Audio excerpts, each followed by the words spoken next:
Welcome, welcome. It's another Sunday at Sunday Persuasion evening. TV. Sunday evening in the Asia side. We call noon time in the European side, and of course morning in the American side. All right, And welcome, we ha- welcome. and we have good stuff to talk about for once. It's not all doom and Is it gloom. really good? But it's considerably better than what's been spoken about in the last several weeks. So Yeah, things are that's on the good. up, at least in aspects of the club. Yeah, Not okay. everything. I'll accept that we've got one signing. Yeah. We still have Levy Uh, though, so it's yeah. pinch of salt time. I think now the focus more is on Paratici than on Levy. Yeah, So Dom we'll get Dom, into that Par- with the guests when they come in. Yeah, Dom Paratici. that's Hopefully what he's they're going to calling them stop.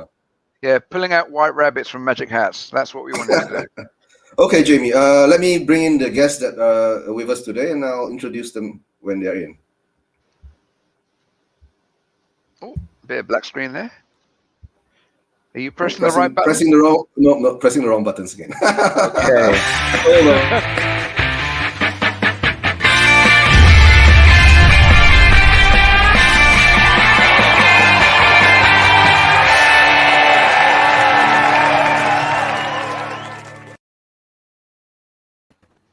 Welcome, guests. And first of all, I would like to introduce. There's a new guest with us today, and his name is Arjun, and he's from.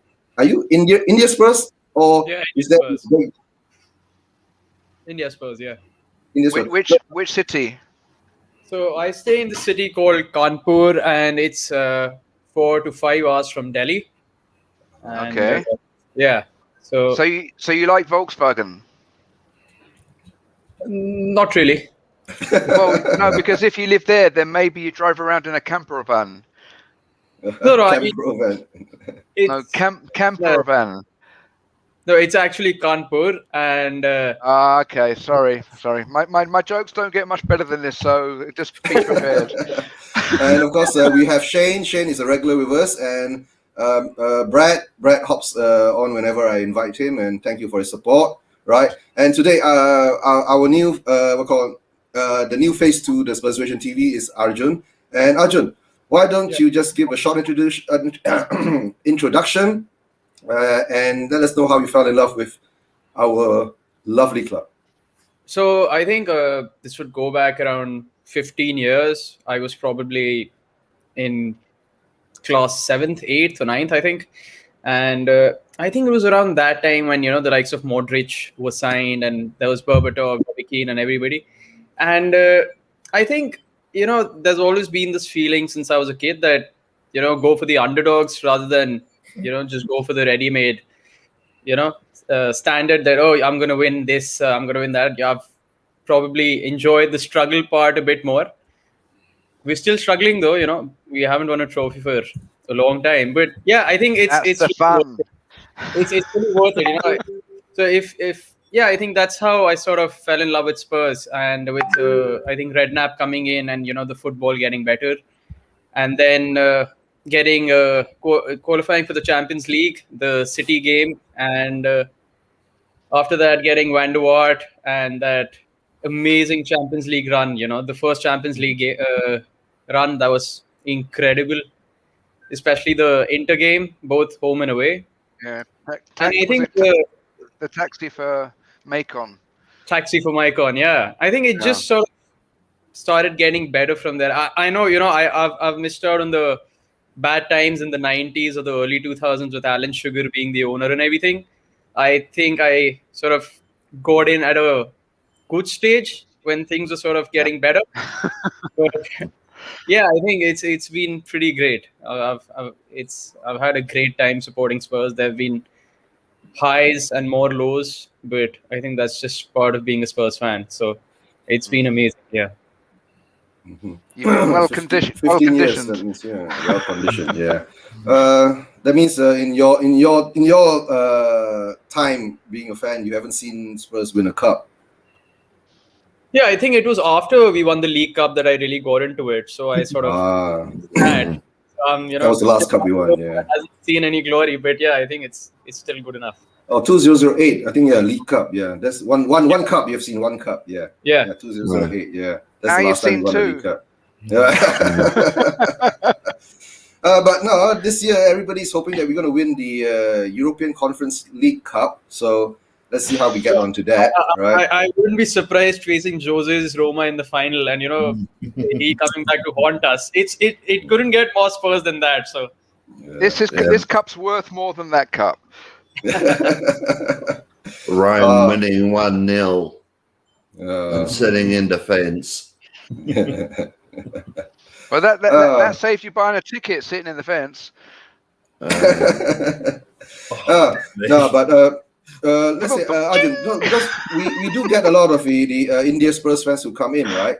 But some of them like to break themselves down to Bangalore Spurs, Kolkata Spurs, Mumbai Spurs, Goa Spurs. And actually, you are the first one who identify yourself as India Spurs itself, you see. Yeah, I think that's how it should be, thing. right? It should be like separated into cities or something like that. I just belong to this country and I support Spurs, and that's how I like to go.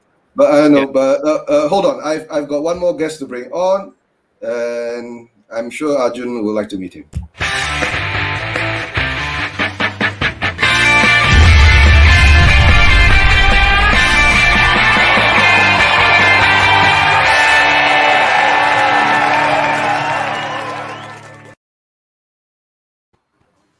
Good evening, Sanskar.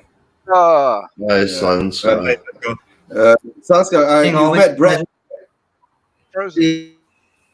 Yeah, Sanskar's frozen. Oh, he's staying very, very still. Yeah, Sanskar is frozen. I think Sanskar, you have to hop in and hop out again. Oh, You're moving a bit. You might have to enter, exit, or restart your modem. I can hear him clicking, right? Can you hear us? I can hear him clicking too. Yeah, I can hear you guys. Can you hear me? Yep. Yeah, I can hear you. Yeah, but you're frozen. But you can leave it at that moment. Yeah. Maybe Just turn sound turn your video off to give your audio Is this better? stability. Okay. Yes. Yeah, you got your audio. Yes. Yeah. Sanskar, have you met Brett? Yes. Yeah, I've met Brad. Yeah. 2 Okay. weeks ago, yeah. Sanskar, and then the new guest in the show today is Arjun, and he's from India Spurs too. So Sanskar. Oh, nice to and meet you, Arjun. Yeah. Yeah, same here. Yeah. Sanskar has been quite regular with us too.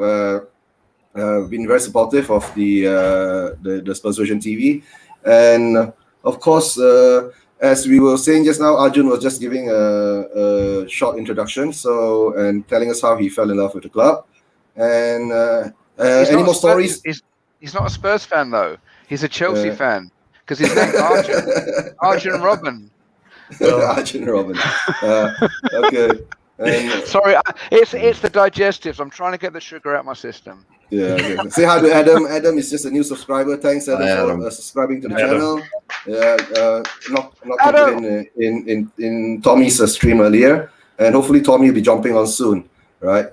So okay, Arjun. So as you were saying that 15 years Spurs fan, and more or less you've seen the downs than the ups. Okay, I guess the highest that we actually tried to achieve was we were chasing the Premier League in the 1-6 season, right?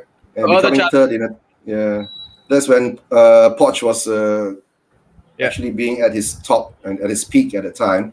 And to tell the truth, we should have won the league, apart from Leicester, because the rest of the other teams were not doing too well, the top teams. So someone Leicester grabbed it, and we ended up third. Instead of second. We should have won it the next season as well, but Chelsea ended up getting Conte and just blew everyone out of the league. I think we scored 86 points and still didn't end up winning the league. That's if you. No, that's the sad point, is that because I guess we have to blame Levy for it, right? He didn't improve on the club. I don't think that players. season. I don't think that season you could really blame anyone. It was just that Chelsea were just it just sort of happened out of the blue. Nobody was expecting that. They were losing 3-0, 4-0 starting of the season. They shifted to a back three, and they just walked the league at the end. So I think they finished 9th the season before, hadn't they? So they went from 9th. I think they finished 10th. I think their goal of the season was Cody. Yeah. Hi, Cody. If you want to hop on, right? You know where the link is. It's in the Spurs family chat. All right. Yeah. If you have the time, Cody. I know. Thanks for the support, Cody. And of course, that season we were talking about, yeah, it was quite heartbreaking in the end. And of course, the Champions League final was another what I call how you say a letdown. You brought us all the way to the final, and somehow or another everybody didn't turn up. Okay. That's all. Well, Everybody didn't not turn let up at down, all. a reality check. Yeah. So, but Yeah, before that was- that, I guess Poch was already complaining about that, right? Even before that, he was saying that we needed a rebuild, we needed to change and revamp, and we didn't sign any players for 3 transfer windows just Yep. before the stadium was bought. Just before the stadium was built. So I guess that was the big letdown, right? Getting a big, nice stadium and not having the players to improve. And I guess after that, it has reflected on what's happening now, right? So, okay, since Arjun is the guest here today, and his first time on the show, let's get how does he feel now, right? Where we are and what's been happening. How do you feel deep down inside? Are you frustrated? Are you angry? Or are you just content? No, I'm obviously, honestly, this was expected because we've even in today's squad, nobody's gone out yet. Oliver else, I think, being sold in this week. But if you compare a squad for let's say 7 seasons ago, it's almost identical. There is no addition. Obviously, whatever you do, there needs to be, a refresh to that. It's like Alex Ferguson said in his book that every 5-6 years, I made sure that I had a number of changes in the squad. But like you said, we didn't sign a single player for 3 transfer windows. And the problem sort of roots down to Levy thinking he is a football man, but he isn't. And I think that's why we've got Paratici to do that. And I was reading today, in fact, that the way Paratici functions is that if he feels that a certain player is going to improve us, he's going to go all out. And if we end up paying 3, 4, 5, 6 million over the top, that shouldn't matter. And that's where I think we've missed out with Gini Wijnaldum wanting to come, then moving to Liverpool. Sadio Mane visiting the training ground, then moving to Liverpool. We've missed out on some excellent players just because of the penny pinching is what you could say, not willing to pay over the odds or not going for the wages, and it has cost us. We could have been at par with City or better if we would have invested in the right way after the 16-17 season or even after the Champions League season. But it's just been downhill since then. And getting Mourinho at the club it seemed all rosy in the beginning, like everyone called it the honeymoon period, but it ran out pretty quickly and it just went from bad to worse. So obviously not content, but things are looking great for this season at least. All right. So now can I go into my Brian Daigle rant about Levy? Sure, go ahead, Shane. Sure. Just with what Arjun was saying, that we didn't invest for 3 transfer at least, what was it, 3 transfer windows. I need a rebuild. It all comes down to levy and money. I bet she's rolling around on the bed in the money because he made 1.5 million off Toby. We bought Toby for 12 million and now it looks like we've sold him for 13.5. So that's a profit. So must be one good business thing that our illustrious leader has done right. He's got more money for him. Yeah. Sorry. Okay, you have to work on the delivery. You've definitely got the discontent, but Brian's a bit more aggressive in his delivery. Yeah, I'm very subdued. Yeah, it's better to be subdued. He's a quiet storm, whereas Brian Daigle's a twister. Yeah. All right. And before I go to Brad and Saskia, let's see what Cody Mack has to say. Have you read the recent piece about Paratici and how he operates? Yeah, He that's specifically exactly what I was says that talking about. if you want a player and believe in him, it's okay to overpay. Much needed change in attitude. Yeah, that's true. But the problem is that Mr. Daniel Levy doesn't like to overpay. He usually likes to underpay and try to make a profit out of everything, right? That's why, like you said, that even with signing of Toby for 11 over, and then now we're selling him for 13, right? But don't forget, it's not confirmed yet, right? So, like I've always said, right, at the club, in the jersey, then we'll know where they are. Right, so of course at the moment now we do have one player in, right? But of course let's get Brad's his feeling on this situation now.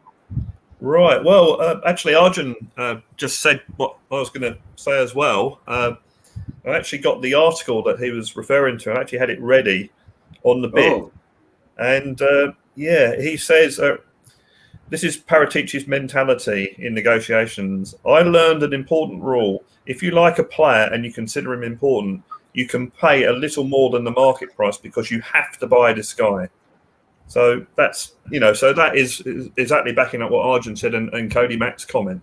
He wants to, Paratici, in fact, says, no, pay the money, pay the extra money you need, which we've been saying for years.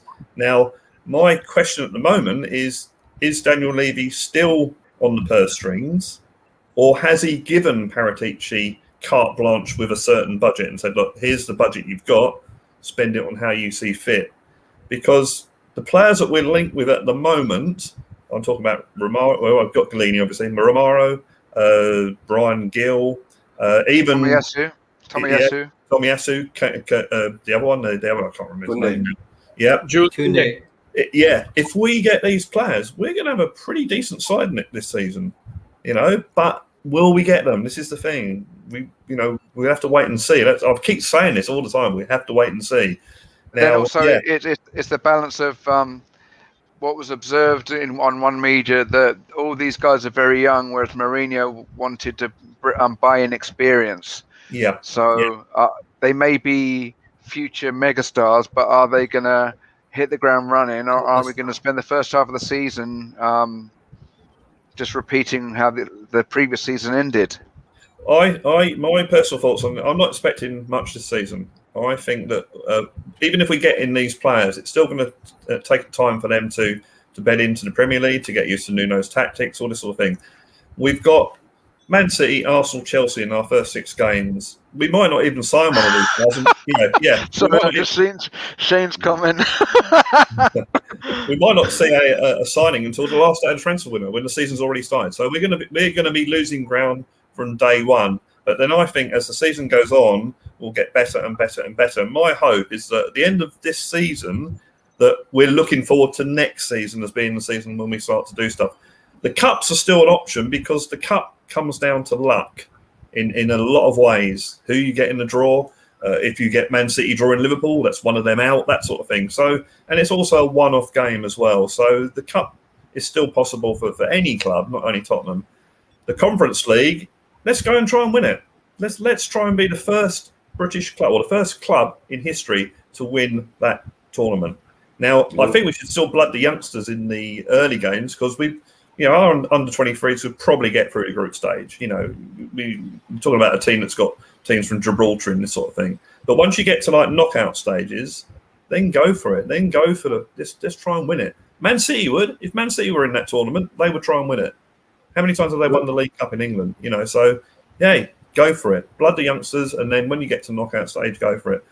I'm actually feeling, and this is probably pre-season, I'm actually feeling relatively optimistic.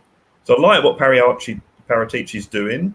I get a certain posh vibe about Nuno.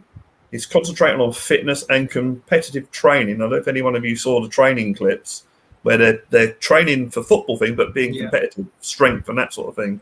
So I'm sort of, at the moment anyway, we lose at home to Man City 4-0 and optimism is out the window. But I think that I'm sort of relatively confident that, no, I'm not expecting great things this season, but I think the future I think is looking good, because I think with Pochettino, as I say, Nuno's got this sort of Poch 5.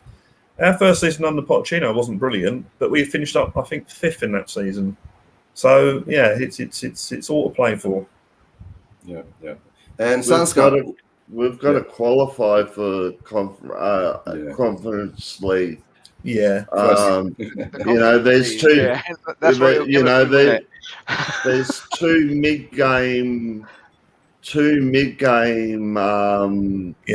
midweek games, so we qualify over 2 legs. Yeah, but so we've actually got to qualify. Yeah. If we don't qualify, we're out. But to be honest, looking at the teams that are in this league, the 6 of us could probably play and get and qualify. So it's. I don't think, because I think there's seeding involved in this tournament, so we're not going to be really drawn against anyone that's any good. I wouldn't have thought. I mean, I could be wrong, but I wouldn't have thought so. So I think that the qualifying should be okay. I've not really any sort of doubt about that. And okay, Sanskar, how do you feel now? I mean, last week we had a chat, and now this week you got 1 player in. Do you feel optimistic? Honestly, I'm surprised, because the feeling from last week has actually changed drastically. Last week, we were actually still even skeptical if we were going to get the Tomiyasu deal through, and now we're on the way to get one of the best center backs in Copa America winner, and that too we're ready to shell out 40 million for him.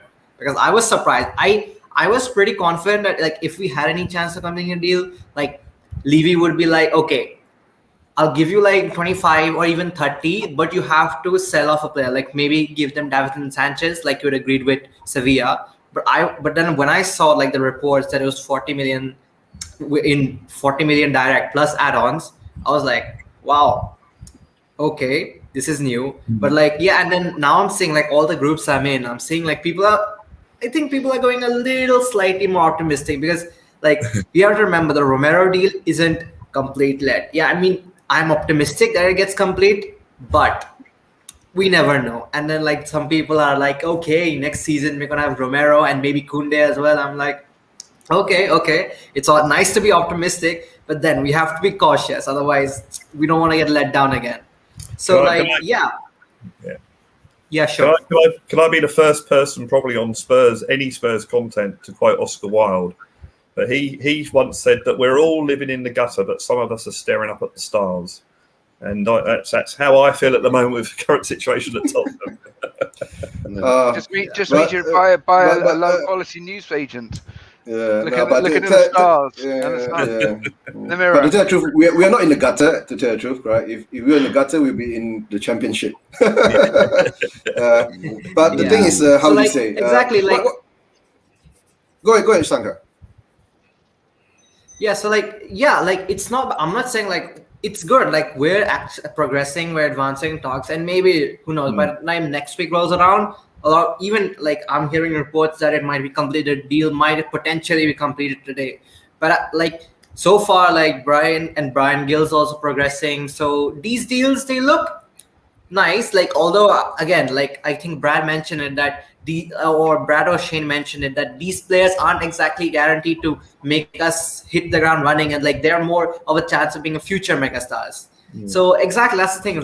Yeah, it's good. It's good that we're signing them. That doesn't mean that we shouldn't sign them and then we should just sign someone who's going to help us now. It's always good to have an eye for the future, especially Gollini. I think Gollini signing is a really good, because otherwise it would be Lloris. If Lloris abruptly leaves next season, and then we're suddenly scampering around looking for a replacement, and then we might not get someone. But now, because we're calm, and then we're calm, and we're already ready for the situation. If Lloris does leave, which he probably will, we already have a replacement ready. We don't have to scamper around worrying, oh my God, who's going to be the man between the sticks next season.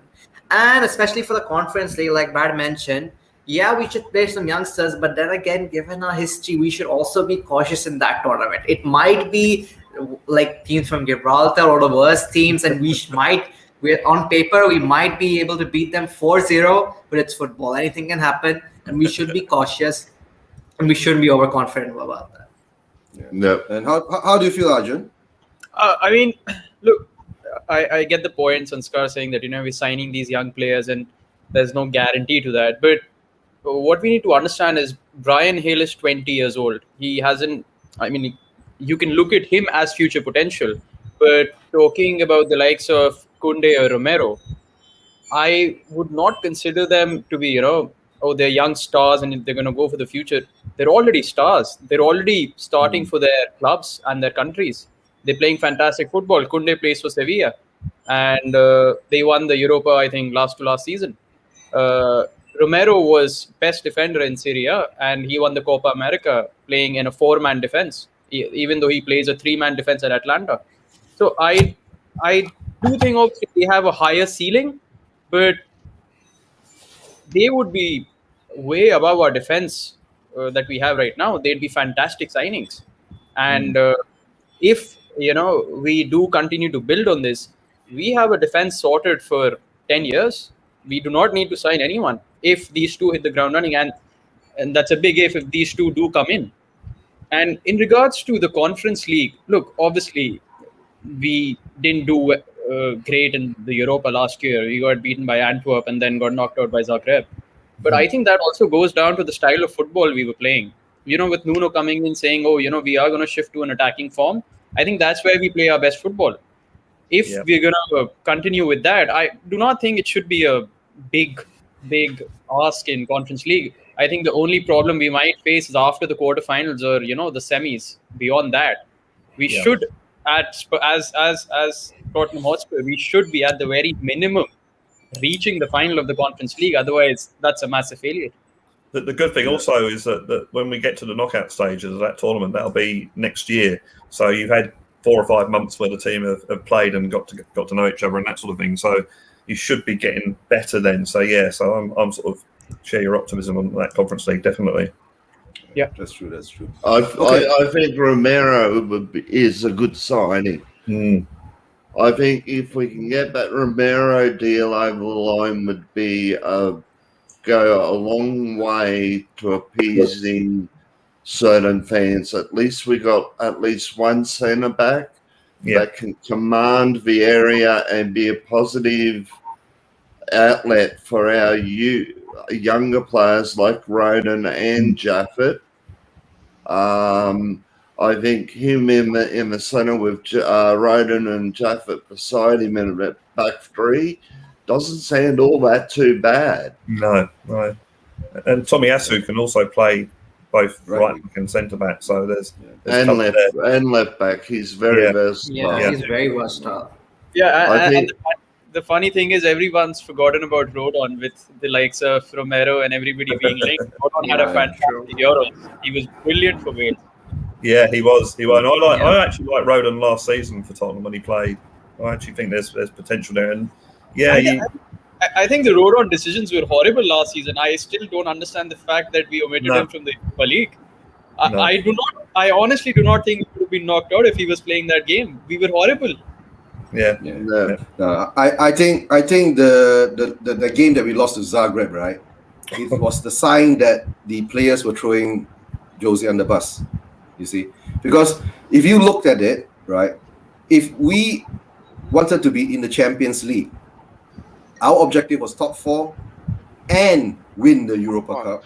If our top 4 didn't come in, so I guess somehow or another that plan went away, and I guess when Mourinho and Levy started to have their differences, and while the players started to turn toxic, and that is the problem. So once you lose your players, right, you will never win anything, because you could have seen that game. You really could have seen that game, right? We could have just sit back and defended and not even let them score one goal. But somehow or other, it happened, and it happened in a way which is so weird that it was brought on all the way to extra time, right? And it was brought on in a way that one player scored all 3 goals. Have you noticed that? Yeah. So I guess there was something going on there behind the scenes that we do not know, and somebody made a lot of money. Remember, somebody made hell of a lot of money. I think by the time we reached the Zagreb game, the season was going in such a downward trajectory that once Zagreb scored the first goal, I think every Spurs fan was just panicking. I think everybody could see that coming. Like, oh my God, we're gonna mess up this tie, and that's exactly what happened. Yeah. And it's not only about the players. I mean, Now that's what you call the Spursy tag, right? So we've been trying to get rid of it for so long. When Poch came in, we got rid of it, right? And people started to fear us. Remember, people started actually to fear Spurs, right? Then after that, when Jose came back in, people started to fear us in the first third of the season. After that, we all went downhill, right? Yeah. And Bob Spurs on the TV. Bob Spurs TV is in the chats. Bob, you're free. Just feel free to hop on. You know where the link is. And first of all, I like to say big up to Bob. He has reached his 1,000 subscribers yesterday. Oh, well done, Bob. Yay! Well done, Bob. And together with this week, we have quite a lot of achievements in our Spurs family, right? Matty Hayes has reached 10,000. Bob has reached 1,000. Right. So it's all big up to them, right? Keep up the good work, right? And we're all family and we support each other, right? Big up, Bob. By the way, Bob, piss off. I owe you that one. Why has that become a thing? I don't know. Brad, sorry, that's how we show love to each other. Relative. Only I forgot to tell you that part. That's how we show love to each other. It started between Bob Spur and Cody Mack. Oh, right. Yeah. So it's like, that's how we show love to each other, and we've got a lot of groups that I must not be loved. I've not been told to off. A bit of laddie banter. I'm a Spurs YouTube fan, so I'm in a lot of group chats, but Bob told me to piss off the other day, so Jamie, Bob's sending you some love, Jamie. Oh, thank you, Bob. I've been accepted. Well, we love him, Bob. Bob is a very nice guy.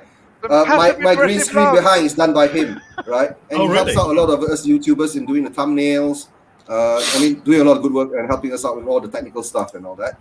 So if you guys in India who want to do an own channel and all that, you all must link up, right? That's why Arjun and Sanskar, that's why I started Spurs Vision TV, is to link up the Asian fans with the UK fans and the home base fans, and actually the Spurs fans around the world, and not actually just Spurs fans, football fans, right? Football fans around the world, so we can have a closer understanding to start a bond among fans, and not let all those rich owners do what they want with our club. Right? Have you noticed? The rich owners all like to do whatever they want with the club. Right? Let the owners know, and the home-based fans know that we're out here, and we're loud, proud, and we want to impact and help our club. And I think we might be getting a load more Japanese fans soon as well. So yes. Well, Korean fans, there's a lot of Japanese Spurs fans out there, to tell you the truth, because I've followed them on Twitter. If you go on Twitter, you find them all there. Japanese fans, Thai fans, Indonesian fans, India Spurs fans. That's how I found India Spurs. Yeah, there's through Twitter. Through Twitter, and of course, Arjun, I'm not sure you there two people that have been on Spurs debate channel. His name is Josh. Are you familiar with Josh? No, I don't think so. Hash and Shima. Harsh, I'm aware of. Hash has been on some of the streams. But he has not been on our stream. If you know him, maybe one day you can get him on and we can do this all together. Do that. Right. And of course, Sanskar you haven't met, right? Sanskar is on Sanskar is Kolkata or Bangalore? Yeah, Kolkata. Kolkata Spurs. Yeah, that's why. Yeah. Right. So, did you guys read about the Man City story that's come out yesterday? Yeah. There's a whole lot of BS. There's not BS. There's a whole lot of S on it there. It's actually quite funny because they got cleared by CAS I think 2 years back, and the reports that have been coming out is that they have been in a legal battle with the Premier League for 2 seasons, and they've been asked to present everything because of some cheating or something, because I think they incurred around over 600 million in commercial revenue, which doesn't seem right, and I think it could go down a really, really horrible path for City. Yeah, not only that, I also read that like the court of arbitration, which actually cleared them when UEFA suspended them, apparently there's some issue there regarding whether that court of arbitration was legit or not. Some issue there, so they're in a bit of trouble. It'll actually be great Uh, seeing City, fall down from that, or being fined heavily or deducted. Guys, in the end of the day, right, it's what you call the oil gag money, right? So once you get the oil gag money into your mouth, you can't say anything. But at least there are some reporters and journalists out there, right, who are really digging into these type of things, right, to find out the truth. You understand? If everybody just said, okay, let it be, and it will be just all swept under the rug, like what is actually happening in Real Madrid, what is actually happening in Barcelona. How can you pay a player, right, 2 million euros tax-free a week? Yeah. You get what I'm saying? 2 million euros tax-free a week, tax-free, is after tax. Imagine that his deal must be something like 3 million euros before tax, right? So there are a lot of, we all know that it's, if you lift up the carpet, right, the dirt is all swept under and you'll see all the dirt there. But at least it's coming up now. But the biggest effect to this story is whether the Premier League will suspend or ban MCT for signing players for the next 2 or 3 transfer windows, which they did. There were authorities who did that to Chelsea 2 or 3 years ago. Yeah. That's why all of a sudden Chelsea, after 2 or 3 transfer windows, right, they started to splash the cash like crazy, especially last year and the year before. When last year, their money. yeah, they saved up all their money, right? Yeah. Right. And don't forget, you can't buy or sell players, but you still can loan the players out, if I'm not mistaken. Yeah. And you were talking about the first team players. Chelsea had a very, very strong youth team, right? I think they've had a strong youth team. Not only last year, they've had a strong youth team for the past 10 years. Yeah, they've been doing that because that's their business. That's their business. What I call their business system. They buy them young, put them in, right? They'll buy them young, put them in, not in the 1 or 2. They buy them in 10 or 20s, right? Then when they reach a certain age and when their potential is there, they'll sell them each for 5-10 million pounds. Exactly. If you sell 20, right, in an average of 7 million pounds, you already got 140 million. But I think you see that when Chelsea got their ban, they had a lot of youth players coming through their academies to make them stronger. So I think that's the same as City at the moment. If they do get done with a transfer ban, that they've got enough coming through their under 23s or under 18s to survive and to do very well. Yeah. But City's players aren't old. Like their first team squad right now, it's enough to carry them for one season. Yeah. Like if they're signing anyone, they don't actually need to sign anyone. If they sign anyone, they just to secure the title for another season. You look at their squad: Diaz, Foden, even De Bruyne is just. I think he turned 30. Yeah. Still young. Okay. But the problem with City, right? They are not actually. They've won the Premier League so many times. Their actual goal now is actually the Champions League. Okay, just read this from Adam, right? Adam says that a transfer ban for MCT would make things very interesting, right? But he says it won't happen, though. Money talks. Absolutely right. He's absolutely right. Yeah, but nowadays, if it's exposed, money can't talk anymore. If it wasn't exposed, money will still talk. People will still get paid off. People will still shut their mouth. But now it's being exposed, right? A lot of these people who kept their mouth shut, right, will say, "Oh, since it's public knowledge now, I'll talk." Yeah. So the thing is, it's become public knowledge now. It was not talked about for the 2 years that they've been in the league. 3 or 4 years already passed by. Exactly. So the mouths were being shut because of the money, and believe it or not, it's gonna continue happening. How has PSG not been? PSG was in a legal battle with UEFA regarding their financial fair play. Nothing turned out. They went ahead and signed Neymar that very summer for 222 million euros. That's where the transfer market actually went to shit. But it's no offense to any of the so-called clubs. It's good to see what's happening to Madrid and Barcelona. I mean, that's where I think you got to give. Nobody likes Levy, but I think that's where you got to sort of give him some bit of credit that we're not in that situation. We've sort of maintained a wage cap or whatever he has done. Credit where it's Okay, due. Arjun, I ask you a question, right? You're glad Yeah. that we're not in that position, right? What if we spend like crazy, right? And we've won 5 Premier Leagues, 2 Champions Leagues, 4 League Cups.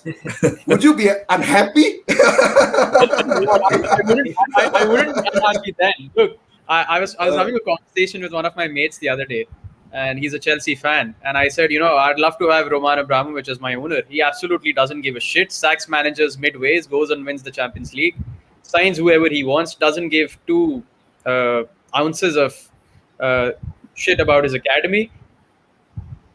He is an owner with an ambition. He came with an ambition to make Precisely. Chelsea one of the best teams in the world. And kudos to him. He's gone and done that. Levy came in with an ambition to. If you read if you read the initial articles when Levy bought Tottenham, and how they had a lot of investment in other football clubs like Basel and I think a Spanish club as well. He literally came out and said that people are missing out on this business. Football is all about making money, and it could earn your profits gazillions over time. That's what he's done. They paid off their own debt because of the club. They've gone on and set us up at such a way that I think I don't remember the amount that they bought Spurs for, but I think the current 62 million so the current market value is Overall. over £1 billion. pounds. So it would absolutely make sense if today they were to sell us off and make a massive profit and leave. I think that also the thing is with Abramovich and with Sheikh Mansour, they put their own money into it, whereas Absolutely, Joe Lewis doesn't. Joe Lewis, everyone goes, oh, but Joe Lewis is worth 80 billion, but he doesn't put any of his own money in. Whereas Abramovich says, here you go, have some money, don't worry about paying it back. And the same with Sheikh Mansour, and it's very frustrating that we haven't got a benefactor like that. So you're right. It's just a business thing for these guys. And they seem to have forgot that football is about winning things. That's what brings you. Look at it now. We're in finished 7th, and we're not going to attract the superstars because they want to play in the Champions League. So we have to go and buy other players that aren't of that ilk, and then you just hope that you uncover someone like Leicester when they uncovered Mahrez, and won the title. So that's what you have to hope. Yeah, and you just have to hope that we get to a situation where we get back to playing regular Champions League football and actually start winning stuff, because we've come close. It's just haven't gone that extra step, and just hope that then your club is out there and it can attract players and people want to play for us. And Just like what Arjun is saying, right? Shane's had an epiphany. No. Go ahead, I Shane. was just going to say, talking of Lewis, did you see that he weighed in on the Harry Kane deal? Yeah. Or I read that supposed deal? Yeah, Joe Lewis came out today. He doesn't want to let him leave. doesn't want to let him leave. Joe Lewis is doesn't like the way finally Charlie's taking dealt with some it. credit. But was Finally it? came Did he out. say that I won't let him leave unless somebody pays the right price? Or is it? I won't No, let he him just leave, said he period? didn't want. No, Joe Lewis said he period. didn't want Kane to leave. Period. right, Which well, which is odd, Surprising. which is very surprising. well, that effectively that is Daniel Levy's boss, isn't it? So Yeah. so, So that's why now I guess we are linked to so many good defenders, right? Kunde, Romero, right? Of course, Takahiro, and of course the it's a younger version, right? But the thing is, and then Hill and all that. But will all these signings, right, convince Kane to rethink about leaving? Okay, but of course now with the scenario with MCT, with all the nonsense that's going around with MCT, right? Most probably MCT won't be able to sign anybody, or MCT needs to sign this person now before a ruling is done that he can't sign. They can't sign any players. I've just seen an article. Okay, go ahead, Jim. I've just seen an article, and I forwarded it to you on One Football, that apparently Kane is going to sit out the first game of the season against City to take the spotlight off of himself. Yeah. So, No, see, that one sitting out and all that, to tell the truth, I guess it's just another diversion of tactic diversion again to take the heat off him.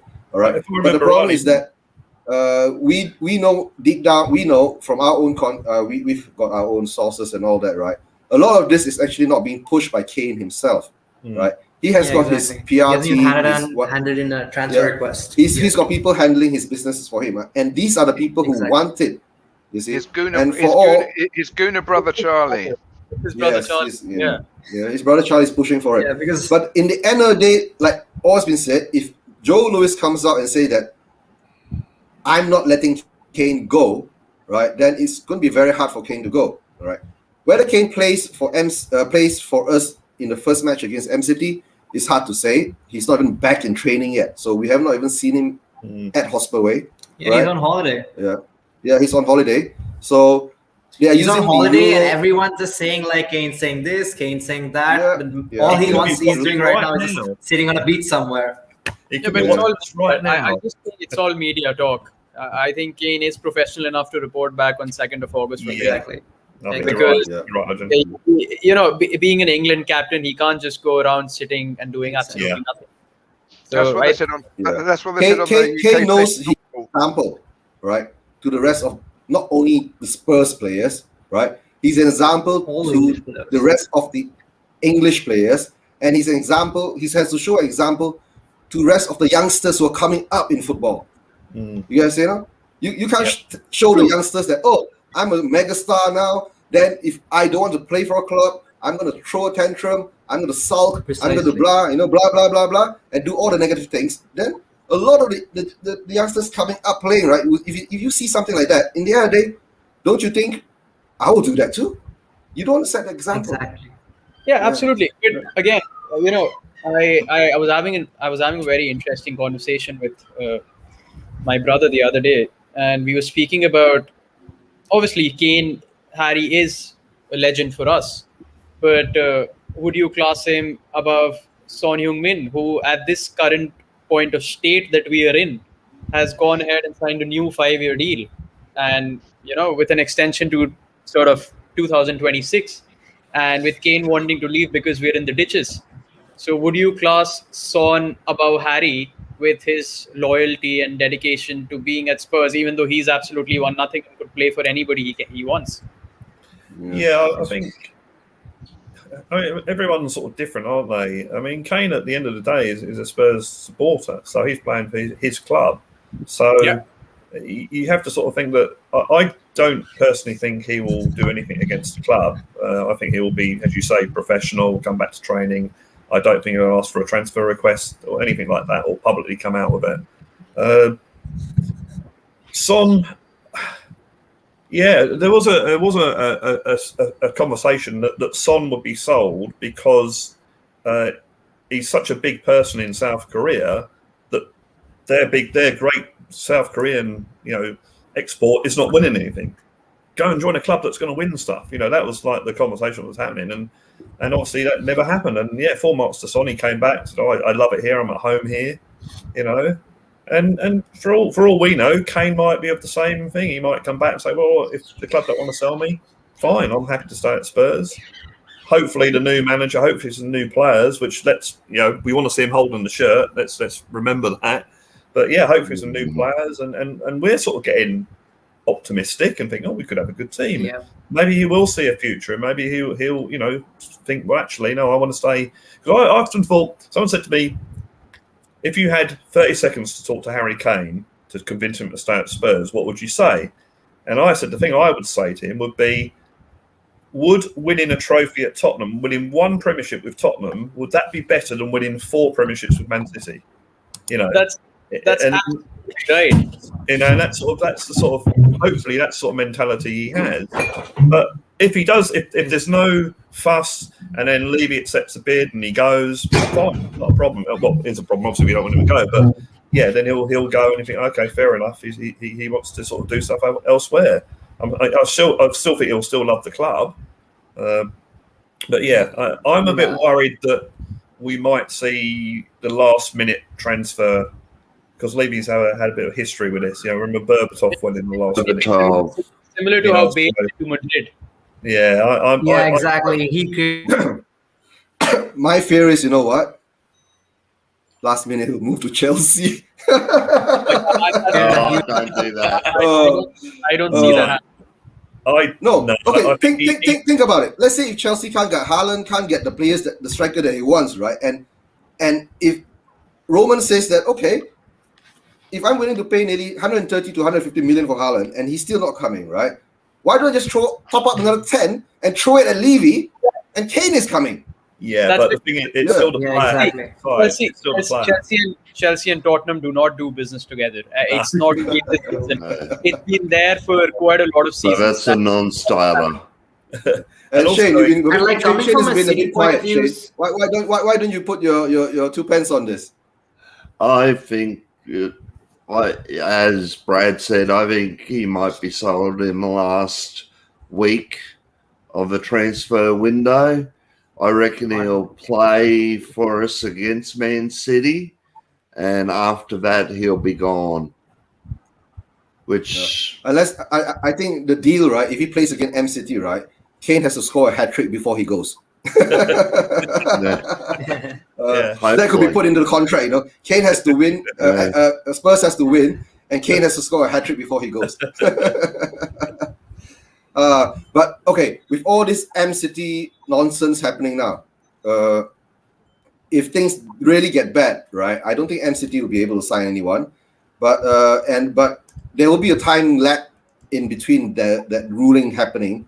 So MCD might have to rush to sign someone, and if they really want Kane, Levy will squeeze them until what Levy does. Yeah, Right? but then again, it's about strengthening your rival. We did it with Walker going to City, and with Berbatov moving to United, Carrick moving to. We've done it time and time again. But I think Arjun, that's what we do. if you look at the past 10 seasons, I think Walker is the only one that's made a rival stronger. We've mostly sold good players to clubs outside, with Eriksen moving to Inter, with United heavily being linked to him. And go ahead. I could say that the gap between Spurs and Man City is so large at the moment. Can we really consider them as our rivals? I think if you do keep the players that we have currently, to be honest, we don't have that bad a team. I think probably the Jose system and the way we played last season, it's just sort of made us look worse. You look at Højbjerg. You guys saw the Euros. Did you see Højbjerg play? He was fantastic. Yeah. He sits back for us, does all the dirty work, but he's equally good if he goes forward. Yeah. And I think with Nuno coming in, there will be a change of system. We would be playing more attacking, and with the players that we are being linked with, and it looks great. There's a high probability that we finish in the Champions League places.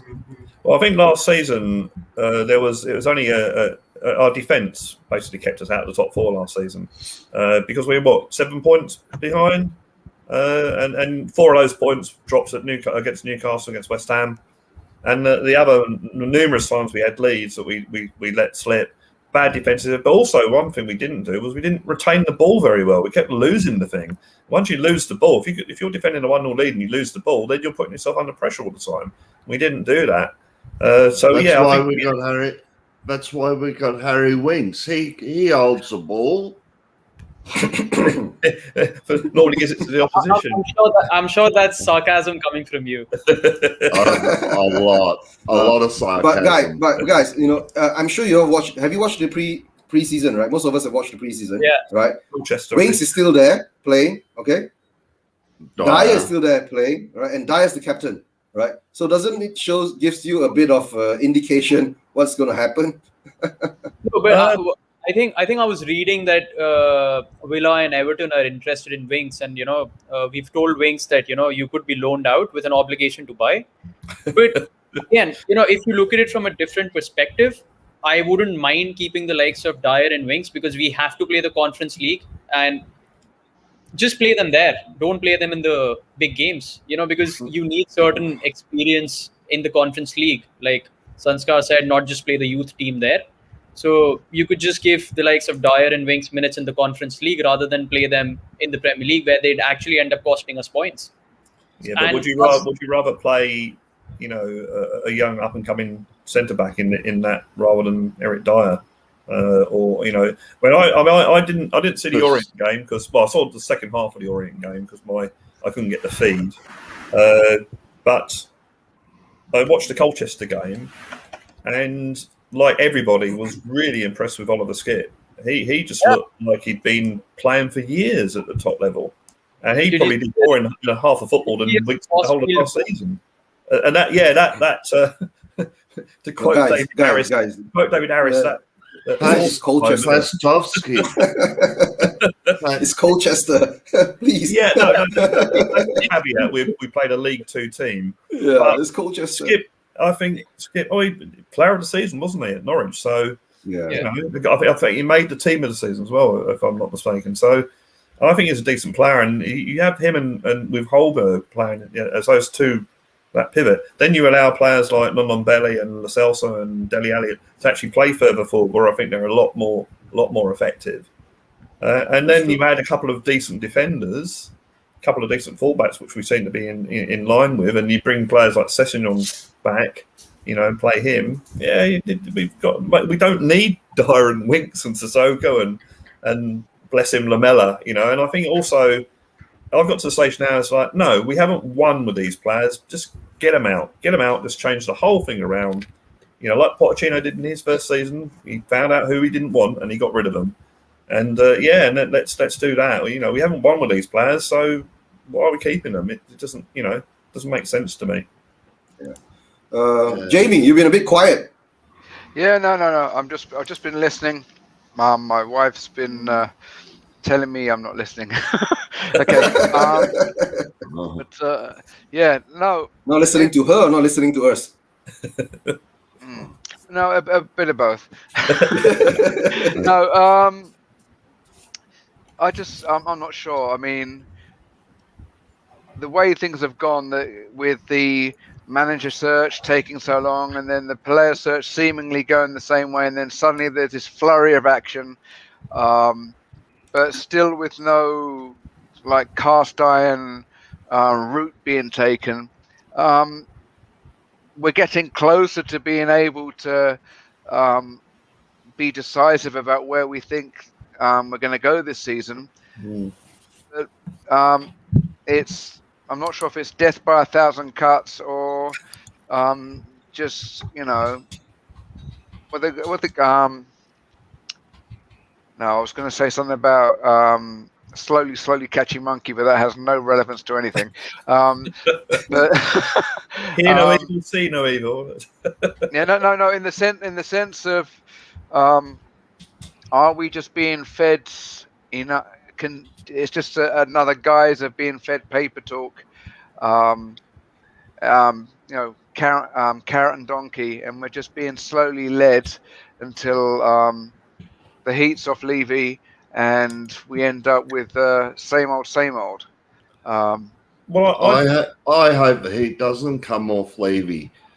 We need to crank that heat up, baby. Yeah, that heat needs to be on full bore. I want to see protest at the NFL games, at the fights, at the music concerts, all held at the stadium. We need bodies down there. We really can't do much from sort of this side of the world, so except for you, Brad. You can head on down. Is this player activity? Is this seeming trade moves? Brad, you're a season ticket holder, right? Yeah. So I guess Brad has to organize, the in out T-shirts, right? Yeah. Well, I mean, get 200 of them to sit in one line, right? And then after that, and Sanskar has to send us our Interested FC T-shirts. Yeah. Oh no, that's changed now. It's gone from Interested FC now to Advanced Talks FC. Hold on, guys. I have another guest coming on. Just hold on for a while I do this. Did you renew your season? I keep pressing the wrong button.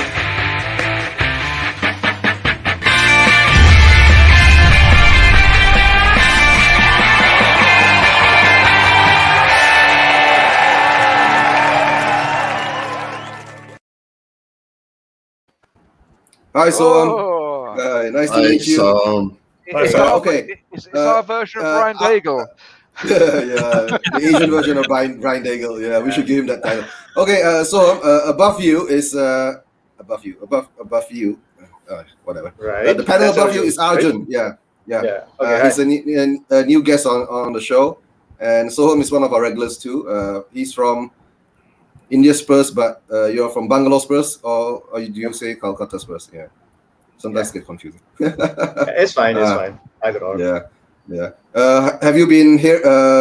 Have you been listening to what we've been talking about, or you just hopped on? No, I just hopped on right now. No, just hopped on. We just went through the same thing again. We just introduced Arjun and his story, how he came to fall in love with Spurs. He's a 15-year fan of Tottenham Hotspur. He did see the last cup that we won in 2008, and that's how he solidified his love for the club. And now he's here with us. We're having therapy. And of course, we've been talking about the signings again. We've got Gollini in, Right. and we've been talking a bit about Kane and MCT. Oh, the big subject now is you've heard, right? The MCT problem. Yeah, I mean, the rumors that apparently he has accepted his personal terms with Man City, and apparently that Tottenham have. No, not that. Not that that's rumor. a There's another different one. Okay. There's another Okay. one, Which bigger one is it? Okay. Which now one is it? MCT, a lot of shit has been dug up. Excuse my language. Alright. We have to say that, right? A lot of things have been dug up about the financial fair play issues for MCT. Okay. And they found out there's been a lot of cover up. Okay. So I at the moment have now, not read any of these. I have not read any of this. Can you just? I think Jamie, I think is it in the chats? Maybe you can pick it up from the chats from Jamie. Yeah, Not Jamie. the Man City financial debacle. Maybe Sanskar can put it in the chats for you. Yeah, the ones I put in the private chat are all just Spurs transfer there. related. I think it's there on Twitter. If you go searching about, you'll find it on Twitter, I think. Yeah. All right. So that's what I've been talking about. Whether MCT will be now, since the rumor is that 160 million has been agreed, but both clubs have refuted it. Yeah. And the rumor is that 400k per week for Harry Kane, but Harry Kane hasn't said anything, right? And he's still on holiday. So, but now the biggest rumor around now is that MCT is being investigated again. I mean, that doesn't really matter. What's the point of investigating them? They'll just pay another 100 million to the judges, and that'll be it. What's the point of investigating? Okay, that's so to a T. Just cut through all the rubbish and go straight for the. Go straight for the point. Right? Yeah, true. But we've been saying since now it's been exposed, right? It's harder to do that. You get what I'm saying? If it wasn't exposed, it's very easy for you to throw your strength using money around. But now it's been exposed that you've been throwing money around. Are you still going to throw money around to show that you don't care? Yes, because the thing is that their source of money is almost kind of infinite if you compare to the money of the other clubs. So why not? Yeah, hey, you want 100 million, you get. It's like that Oprah Winfrey meme. You want 100 million, you get 100 million, you get 100 million, and everyone just gets money thrown around. Yeah, that's how to solve the problem. That is true. But what the ruling suggests is that in terms of spending, there is a way that you spend in these leagues. You cannot just spend from what you're earning, right? And you need to show that's what the investigation is about. Man City in the past 10 years have shown that they've earned 600 million from commercial revenue, which is being investigated. That they've shown it's an inflated version of that. That's not how much they've earned. So that's what's being investigated. And if that does come out, I mean, they've been in a 2-year battle with the Premier League. If you go just read the thread on Twitter, you'll get a clear idea as to what that is about. So is there something about the sponsorship from Etihad as well? Yeah. That's like I think there's a big fusion around that. Like it includes everything, be it the sponsors or be it what they want from their overseas trips or the friendlies or whatever. So there is a case of everything being reported at a higher cost, and they've probably shown more profits than they were or something like that. So I don't really know what will come out of it, but I don't think it really makes a difference to City because they plan to sign Jack Grealish and Harry Kane in a single window. I don't know where that money is coming from. So, yeah. Yeah, they'll get away with it because the Premier League won't do anything like deduct points or anything like that. You know, which I think is probably fair Like enough. the max they'll do is a transfer ban. Like that's the limit. Like they did with Chelsea. That's the max they'll do. Yeah. No, I think. Do you think the league have the power to take away their cups, previous cups they won? Yeah, but I mean, if you're a fan, if you're a fan, that ain't going to bother you. You know, it's like we're going to take away your Premiership. Well, we still won it. I was still at the ground when we won it. Exactly. It's like, and that's why I don't think points deduction is a very fair way because you're putting the fans. You know, you're sort of doing it for them. You know, you're putting the fans. The thing is, like Sanskar said, I think the transfer ban would be the best way to go about it. But you have to realize the thing about the Chelsea transfer ban. The transfer ban on Chelsea was implemented only when Roman Abramovich was probably at his weakest in the last 20 years. He had a lot of issues in Russia. He had to keep running around. There was no time for him to act. He had bigger problems at the time than challenging against Chelsea's transfer ban. You have to keep that in mind at the point. Yeah. The thing is, it's not the same thing with these guys are from UAE, right? Etihad are from UAE, right? Yeah. So the Etihad group don't have any such problems. Someone gives the shit, 100 million for you.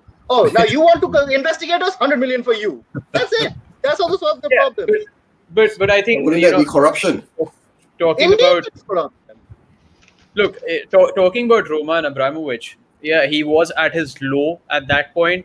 But the very next year, during the peak of COVID, went ahead and bought a 550 million yacht and then paid 100 million for Havertz in the summer. So money has never been an issue with Abramovich. It's I don't know what the political criteria is.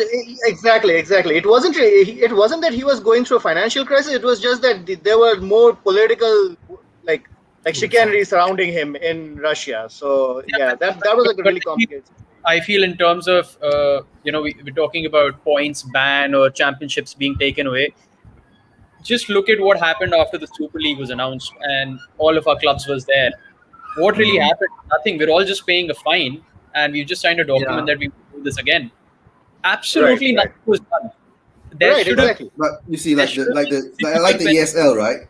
You can sign a document, right, that say that you won't do it again, right? But then you already signed a legal binding document, right, for the ESL. So there's going to be a big clash there. I read about that, but there is no legality behind that because if there is nobody left, where is the legality? But don't forget, Arjun, you still got Real Madrid, Barcelona, and Juventus are still there. Now they've brought this case up to the CAS, right? Court of Arbitration. If the Court of Arbitration rules for them, it will legitimize them. Correct? But I see it, most probably the Court of Arbitration will rule for them because in the end of the day, it's a business. They have the right to make a business decision. It's their right.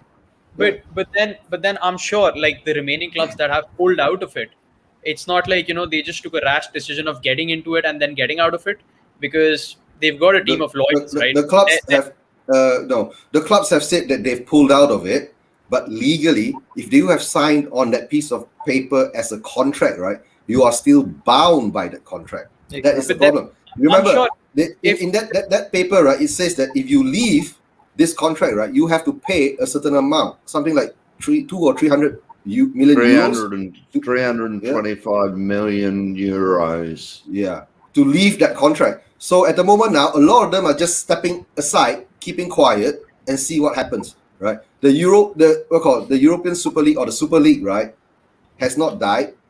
It's just being delayed. Sooner or later, like what so I'm saying, if you have the money, right? If UEFA and FIFA is making so much noise, right? The clubs will say, okay, we'll give you a cut. Right? I'll throw every year 200 million to FIFA, 200 million to UEFA. Yeah, you get a share too. So they'll just shut up. Yeah, but look at the two teams who pulled out of the ESL first, Chelsea and City. They knew that even if come on, Roman and Mansour, they'll be like, we have to pay a fine. Yeah, okay, we'll get the money out. But we pulled out a bit later, us and Arsenal, because I guess we were a bit hesitant that if it does turn fine, then we're gonna have to pay a lot of our fun. But for Chelsea and City, it was like, 350 million? Sure, it's lying around in my bathroom. I'm just gonna go fetch it, and here you go. That's why they were pretty confident. Yeah, fine. Keep the fines coming. We don't mind. But like Levy was like, okay, if we leave, if we have to pay a fine, we're gonna be in big trouble. I'm gonna have to give money out of my pocket. So that definitely might have been a reason. You know what my wish is, my sadistic wish is that the world invests loads of money into solar power and renewable energy, and then suddenly we don't rely on oil anymore. And all these rich countries that rely on oil suddenly have got no money income anymore. That's my wish. I think, Brad, that will happen in 60 years' time. Yeah. 60 years' time, we'll Which get it. next time win a trophy. And that will be the time you win a trophy. And I mean, that's very optimistic, Jamie. That's very optimistic. I'll put it at around 100, 110 years from now. I just want to see us win a major trophy in my lifetime. So I'm 48 now. So they've got 50% of my life left to win a trophy. 2081 Carabao Cup coming soon. Levy's gonna start selling those pendants or pens. He's gonna start selling pens like he did for the finals last time. Yeah, but I then reckon we'll do all right. every I club does. reckon we'll do all right in the FA Cup this year. I think that Nuno will set us up correctly to have a good shot at the FA Cup this year, because he done all right with Wolves. He got them to The quarterfinal. two Semi-final. quarterfinals. He got to the semi-final. He got to the semi-final in the FA Cup. Quarterfinal. Yeah. The thing is, when he went to the semi-final in the FA Cup, he lost to Watford of all teams after bottling a 2-goal lead. I mean, that is like tailor-made for us. I mean, that is just tailor-made for us. Well, according to Gazzetta Italia, which I think is reasonably reliable, Tottenham have made an offer of 40 million plus 10 million in add-ons, so that's a total of 50 million for Christian Romero. Atlanta want 55 million, so that's a gap of 5 million. So it's down to that old trick of pay the money, you know. I'd rather see the Koundé deal go through on the basis that we get rid of Sanchez. To tell the truth, guys, tell the truth, I don't want Koundé. No, Koundé himself has come out and said that he doesn't want to come. I don't want Sanchez either. Right? Koundé has already said that he doesn't want to come. Right? We're a second tier club. All right, we're not even playing. My thing is, my issues with Koundé are from more of a footballing perspective. He's like not even 6 foot tall. In the Premier League, he's going to get bullied in the air. He's like 178 centimeters. I prefer Romero. Eric Dyer. I prefer Romero. Eric Dyer is 6'3" and gets bullied by players like Jose Perez. So Eric Dyer shouldn't be the standard of comparison. Yeah, but Dyer's got to turn his circle of the fridge. Dyer's job in the team is to ball watch. You understand? Yeah. Right? He was trained to ball watch, right? Just watch the ball pass me, watch the ball bounce over me. I thought that was Daniel Levy's job. Thing is, you see these last two friendlies, he was partnered with CCV, and you couldn't really tell which one of them was the senior player because both of them looked equally, like they looked on equal like skill level. You couldn't really tell. One of them has been playing in the Premier League for like 6 years, and one of them has never played above the championship. But to tell the truth, I would love Romero to come in because Romero will give us some steel. Exactly. I would love Romero. I would love Romero. I would love Romero. I will take him anytime above Koundé. Right, I would rather the deal, right, be like we give them Sanchez and maybe pay another 30 million on top of it, and just take Romero and get it done. But the problem is that, right, I think Atalanta Romero plays for Atalanta. Romero plays for Atalanta, but he's a Juventus player. Yeah, but he's a Juventus player. But the thing is that there's a deal going on there. Is that if Atalanta signs him and sells him to us, they make the balance of the profit. There's some kind of thing going on between there. And then they'll use that exact money to buy Demiral from Juventus. I mean, and also that is like going one circle again. And also, Juventus are going to use that Demiral money to go and sign Locatelli from Sassuolo, I think. Yeah, exactly. It's a big transfer circle that's going to happen. And that's sort of... I don't know why we don't go for Demiral instead. at the end, it's going to deny Arsenal getting Locatelli. So I'm Exactly. Which is why I am totally on board with this plan. We get a centre back. Arsenal don't get their centre midfielder. That is perfect. That is just perfect. This is someone put this on Twitter. It's related to being a Spurs and an England fan. So since Arjun became a Spurs fan, 2009 we lost the League Cup final, 2015 League Cup final, 2016 league title, 2017 league title and the FA Cup semi-final, 2018 FA Cup semi-final and the World Cup semi-final, 2019 Champions League final, and 2021 the League Cup final and the European Championship final. That is what being a Spurs fan has been like in the last 12 years. So at least it's consistent. But I will say that when I was on the show last time, you asked me for my prediction of the England game, and I predicted that we'd win because this has got to change. We didn't win, so it's still got to change, though. It's still got to change. So maybe this season it will change. We lost the cup, but we just got the third wave of COVID because of the full stadium. Yeah, we're out of lockdown now. We're in the roaring 20s now. Been released from the asylum, yeah. All right, I've got a question for you all. So, if Harry does end up staying this year and he says, all right, I'm going to give you one more season. And by the end of the season, and that's a big if, we win the Conference League and we win the FA Cup and we end up with 2 trophies. Do you think Harry still leaves? Or those trophies won't be big enough. Those trophies won't be big enough. But the question is that will we be the top 4? And also exactly. also achieve the top 4. If we have one of those dream scenario seasons, you get the top 4. You get the more important. The top 4 is more important because of the money segment. But if we do end up getting Champions League and the Conference League and the FA Cup, and that's a massive if. Do you think That's a massive if? Yeah. Do you think Harry sort of has that temptation? All right, I'm going to stay here, and things are looking brighter. He's always said that he will stay as long as Spurs have ambition, which obviously disappeared last season. So if we have a decent season and we look like, as I optimistically said, that the following season we could do something, then maybe that might sway him because he'll still have 2 years of his contract. So it's still going to be a difficult deal to get out of. So I think if that happens, then maybe and Champions League, I don't think we're going to win top 4 this season. But if I'm wrong and we are, that will be very, very helpful, I think. But exactly, yeah, that's true. And let's read a comment out from Wayne Bonner, right? Wayne, big up, thanks for your support, right? So far as Kane's staying, it's not just trophies. Levy has never bothered building the right team and properly to challenge. Yeah, spot on. So So in the end of the day, like what is being said is that the lacking of ambition that the owners show in our club, right? It's actually wearing thin now.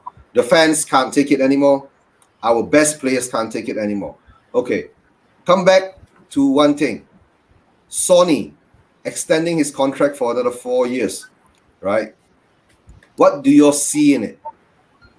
A lot of people say that if Sonny extends the contract with Spurs, it's like showing that he's got no ambition, blah, blah, blah, blah, blah, blah, all the negative things, right? I don't think I believe in that. I think it's more of a culture thing because if you've seen South Korean players in the past, this has happened. This is not the first time. You think of someone like Chabum Kun back in the 90s. He was like one of the best players in the Bundesliga. He never left Bayer Leverkusen. Was it in Bayer Leverkusen or what club was he in? Frankfurt. I keep mixing up those clubs. Just a second. Let me just make sure I'm not mentioning the wrong team. It was Bayer Leverkusen. Yeah, it was Bayer Leverkusen. Yeah. The thing is, he never left Bayer Leverkusen, even after being chased by half the Bundesliga, and he stayed there in spite of all that interest. So I think it's more of a culture thing that, players from a certain culture adhere to this family values more than the material things or whatever. Maybe I'm wrong. It's something. Maybe I can be wrong, and there's something else to it. But I think it's more of a culture thing that he just decided to stay on. He's genuinely happy in this place. He believes that we can win trophies. I think it also stems from the fact that, before Sonny won the Asian gold for South Korea, he was going to go for the military duty, that is for 2 years. And Spurs Right. ended up offering him a new contract right before that, before he even won the gold. So I think that showed from Spurs' side that, even if you're off for 2 years, you're still our player, we'd welcome you back. So I think that really sort of stems into his idea that, this club is like home for me. Yeah. I Exactly. need to move anywhere. And, He- that's why I asked you guys, considering how Harry wants to leave, obviously he has a different ambition to what Son has. Right. Would you consider Sonny a bigger legend than Kane during this time? For Sonny to stick with us when we've been at the lowest.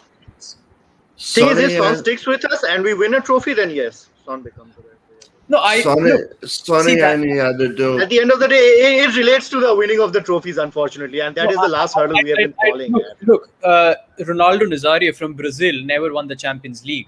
The problem with today's mindset, Brad's been supporting Spurs for I don't know how many years. But A life Yeah. sentence. Hey, come on. I'm sure Brad remembers great players who never won trophies for Spurs.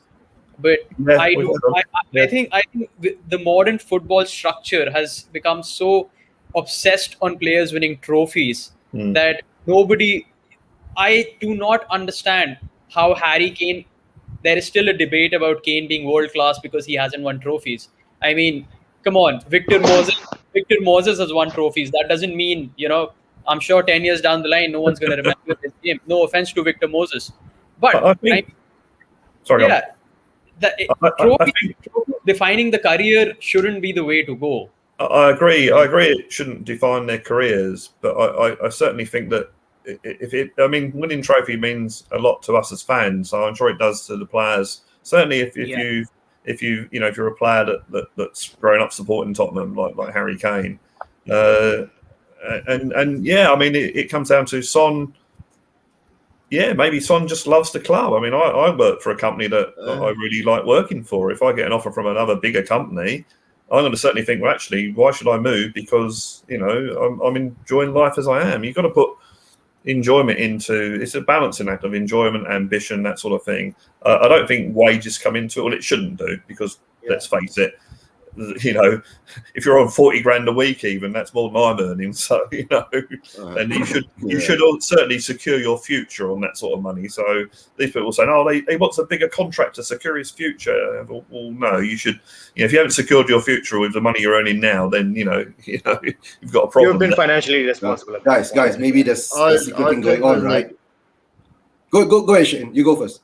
I definitely think that Sonny signing is a really, really good thing because if Harry Kane goes, we can move Sonny up to a forward and turn him into a forward player, not a winger.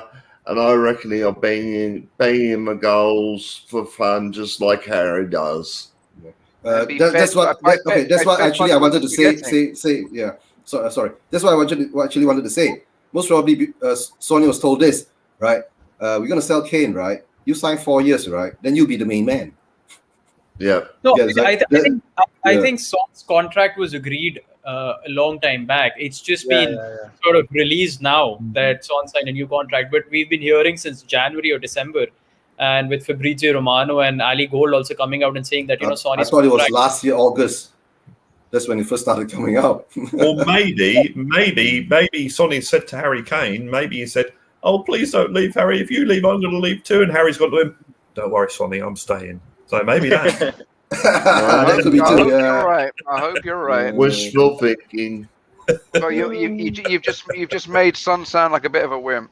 No. Thing is, I think there's more. I think there's more to it. I think Tottenham probably offered him like some sort of like an ambassadorship role after he's done. So he's looking at this like a long-term like settlement. Like once I'm done here, if I stay, because he's basically going to be like Spurs' face in Asia. That's it. He's a brand of his own. So you know what's gonna happen, right? After he retires, right? We're gonna have a stand, the Sony stand. You get it? Sony will get his own stand, Yeah, Look, that's still better. First, second, I When thought all the Korean interim fans manager. come, right? They sit there. Yeah. I think Son signing a new contract is beneficial to the club because it's not about what Sonny gets on the pitch. It's also his image rights and the money he gets from outside. Exactly. Sonny, to be honest, Sonny is more profitable to Tottenham than Harry is, because I think with Sonny you've got an entire country that's behind you. So it was a fantastic deal for us to wrap up, and a very important one. And we're all going through our theories about why I signed the contract, but I still come back to my point. Maybe he just loves the club. He just wants to- Absolutely. I think that's why he did No, sign but the new Brad, I mean, if you compare, right, Brad, Sony loves the club that much, and you say Kane also loves the club that much, that maybe that the behind the scenes, that maybe Sony's people is not pushing him to leave. You get what I'm saying now? Maybe, it's not like behind the scene, Kane's people are pushing him to leave. Yeah, possibly. But again, it comes down to people being different. Maybe Son's only happy if Spurs win. Maybe Son thinks, well, I don't want to win anything with anyone else. Yeah, maybe Kane will have that feeling. I don't know. It's it's like us as supporters.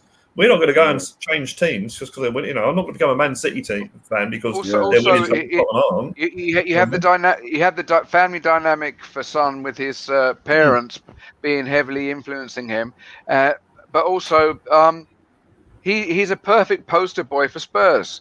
Yeah. Kane is a perfect poster boy for Spurs, bar the fact that he wants more immediately to win trophies, whereas Son is the Korean national side golden boy. He's already been a talisman at a couple of clubs, so maybe that's satisfying him enough to keep him where he is, whereas Kane has been stuck at the same club since day one, and apart from a couple of loan outs, he wants to see something solid for his efforts.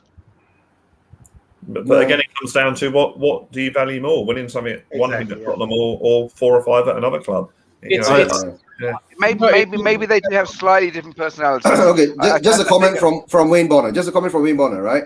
He's, I think, answering to Adam that Son signing is a major confidence boost in itself, not just for the fans, but for the rest of the players as well. That is very true. You see, if Son did leave, right, and did not sign his contract extension, right, it would have been devastating for a lot of us because we'll be feeling that Son is going, Harry's going.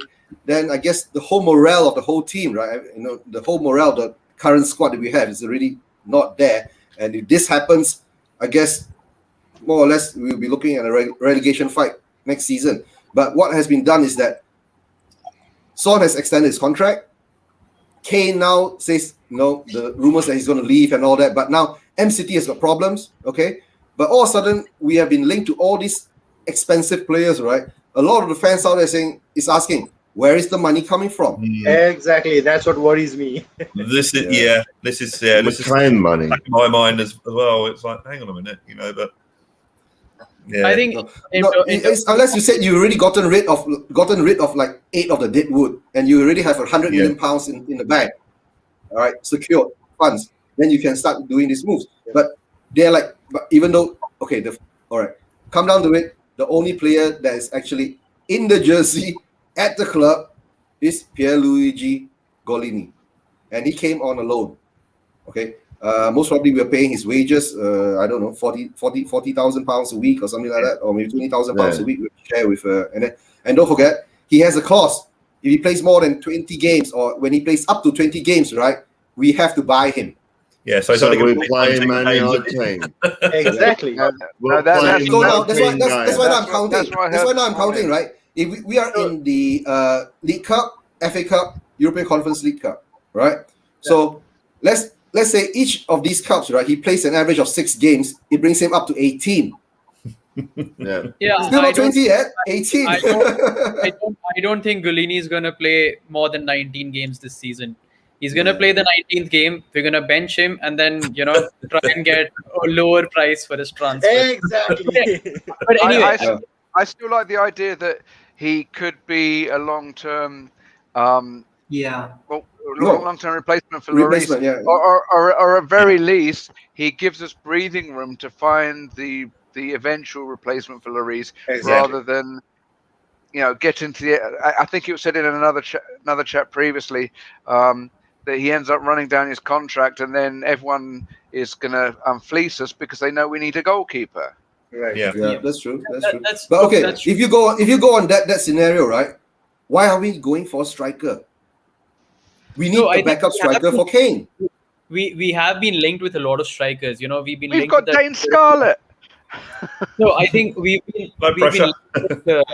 we've been linked with the Fiorentina striker called Vlahovic. Vlahovic. Yeah, Yeah, Vlahovic. Yeah, It's in Vlahovic. Vlahovic or something like that. yeah, I don't know. Vlahovic. I think what the news coming in was that we're looking for a striker to play along with Kane, and obviously if we go for the Fiorentina kid, I think he's 2021. They're asking for around 60 70 million. We would not be paying that unless Kane leaves. In terms of the money that we are spending on the players, I think there could be a few number of reasons for that. First of all, the Deadwood leaving. You know, we usually count the money that we're getting in for those players, but we also need to look at the wages that are being freed. You know, Toby was on around 120, 125, and I'm sure if we signed Romero or Kunde, they're not going to be paid that much. So that sort of frees up more funds, and also because of the horrible season that we had last year, the ENIC leadership is under severe pressure. They need to deliver to the fans. I'm sure Brad knows this, that a lot of people have been offered season tickets where they've been waiting in line for their waiting number is 53,000 or 60,000. They've been offered season tickets because fans aren't renewing it. So I haven't seen any proof of that. I have heard that story, but yeah, I haven't that's the seen thing. I've seen on Twitter. On Twitter people coming out and saying that they've got the season tickets, even though they were 53,000 waiting. So there is a lot of pressure on them to deliver. And with Paratici coming in, it does sort of seem that we're moving in the right direction with the number of players. Agreed. Yeah. With the number of players and the kind of players that we're being linked with. Our biggest issue for the past few seasons has been a scouting system. Exactly. Why did we ever sign Jack Clark? I still do not understand that. Yeah. Oh, Yeah. We went ahead and paid 10 million or 12 million for Jack Clark, whereas we could have avoided that, paid that amount for Dybala's image rights, and got him to Spurs. Oh. Yeah. So- and Jack Clark couldn't even get in the teams that he was loaned out to. So Exactly. Exactly. It's been shocking how we've been getting these players. You've got Nkudu and Clinton G. and whatnot. What all did we sign? Yeah, Clinton the G, remember him? yeah. G, yeah. So. Yeah, well, Sanskar, To be fair though, Clinton NG was signed by Paul Mitchell, who did get us a lot of good players. So Yeah. but we never played him yet. Sanskar's been a bit quiet. So what have you dug up on Twitter, Sanskar? He's trying to get a new Well- title. He's lost his Interested FC title. He wants to come up with another winner. No. But yeah, like that's the thing. Like I am rather like as things have progressed this week, I'm optimistic about how things are going. But I'm still like, there's a lot of things can happen. A lot of deals can fall through, and then suddenly, like right now, we I hope Romero comes through. But then suddenly we're saying that because like before Gollini. And we did not have that much warning. Like that Gollini deal was rather fast, signed quickly, and it was done rather fast. And you don't know, like next time we're seeing that next time this week we might have signed some CB who might be a bit underwhelming. I'm not to say that it will happen. I might sound a bit pessimistic, yeah, but I'm just being cautious because like I don't want to get my hopes too up to just get them crashing down again. So in India, especially like with Kane there, another striker is required, and we're looking and like. I think it was 2 weeks ago, we were really strongly linked with Danny Ings, and then that suddenly vanished into thin air. But then let's see what happens. Like, I think the next week, like Ali Gold said that when Gollini was announced that one down, he tweeted that out. So like, let's see. The next week seems to be rather important. And also because they can't really announce Brian Gill because he's over in Tokyo at the moment. Exactly. Tomiyasu is in the Olympics And too. Tomiyasu as well. So and apparently he broke his ankle. He's injured. No, apparently it's only a roll of the ankle. yeah. I think he plays Okay. tonight, actually. Cheese or ham? Okay. Did he play today? Is he playing today? I I thought he was in my lineup for. It might even be tomorrow. Oh yeah, tomorrow. No, today, Sunday, right? Yeah, they're supposed to play Australia today. No, Spain plays Australia. I thought. Yeah. Oh, Spain playing Australia. Okay. Yeah, Japan is Spain playing. played Australia. Yeah. Okay. And What's the score? What's the score? 1-0 Uh, to Spain. Spain 1-0. Okay. Scored 1-0, by yeah. Oz and our ball. And let's have a look at the lineups. See if our guy played. Well, not our guy yet, is he? Effectively. I don't see Takehiro Tomiyasu anywhere. Brian Gill came on after 57 minutes. There you go. Yeah, it's pronounced. Was he subbed on or subbed off? Is it? Sorry? Subbed on Yeah, or subbed off? Subbed on. He was subbed Subbed on on. at 57th. Yeah. He came on. Yeah, he came on. Came on. Sorry. Yeah. I have Subbed one on. I have one bugbear with him, and that's the fact that if he does make it something of himself, everyone's going to be having shirts on with Brian on the back. So Hill. Yeah. Hill. no. Yeah. If you see when he plays, he has Brian on the back. Oh yeah, he plays BRYAN. when he has Brian. You're right. Because his surname is Salva Tare, something like that. Yeah. He has a big last name. Salvadorian. Romeo uses that. Salvatore or Salvadore or something like that. Yeah. So his full name is Brian Hill Salvadore or something like that. So yeah. so it's a long name there. So yeah, as you come to the players again, right? Like I keep saying, in the club, right, or at the club in a jersey, then that's when I will believe, right? And like what Sanska's been saying, right? Sanska, you are slowly taking the Levy brand vaccine, right? Which immunes you to the BS that comes out from the club. Levy brand vaccine, it's not Pfizer or Moderna, right? Or AstraZeneca. I just looked. Japan played, and Tomiyasu wasn't even on the bench. So that means he's injured. Yeah, he's out. Yeah, he's Oh, injured. I mean, if he's out, they should send him back here quickly yeah. and close the deal. What are you waiting for? Turn up at the stadium on crutches. Our new signing unveiled today. Yeah. Look, at least you get someone in, right? Okay, because the medical team were to access him and to see how bad the ankle injury is, how long it will take to recover. And in there, we might not even sign him. That's the problem. Yeah. Or we have already signed him, the club has not released it, and he's injured. Yeah. That would suck. That would suck. That would be Tottenham Hotspur. No, sir. I think that's the way it would go. I think Frederick Canuti injured himself on the first training run he had when we signed him. Mahal. Yeah, that's true. But like you said, all the players that goes around, right, and that been linked with us, and we've been saying is in the couple of hundred of players' names that have been coming in and out, right? Sooner or later, Ronaldo's name will come in, Messi's name will come in, right? Maybe Maradona's name might come in too, right? Right? For all we know, we want as fans the players to come in. What we see now, Paratici is doing, we are praising him. To a certain extent, he knows that if we can't afford outright to pay cash for the player, he's willing to throw in another player as an exchange. Yes. So that is my actual biggest positive on Paratici. Yeah, that's actually because he understands that most of our players are deadwood and they don't have any transfer. No, you need to get rid of them. Yeah, true. That's it. And you need to get rid of them, but who's going to pay for our players? Look at them. Yeah, exactly. What about offer them? Yeah, exactly. It's better to just include them in deals rather than get money for them because they're absolutely worthless. I don't think anybody. But Arjun, don't forget. Not even one deal has been done yet. There has been talk about Ori leaving, Sissoko leaving from day one of the transfer window. I think this is going to be one of those seasons where everything will happen in the last week of the window.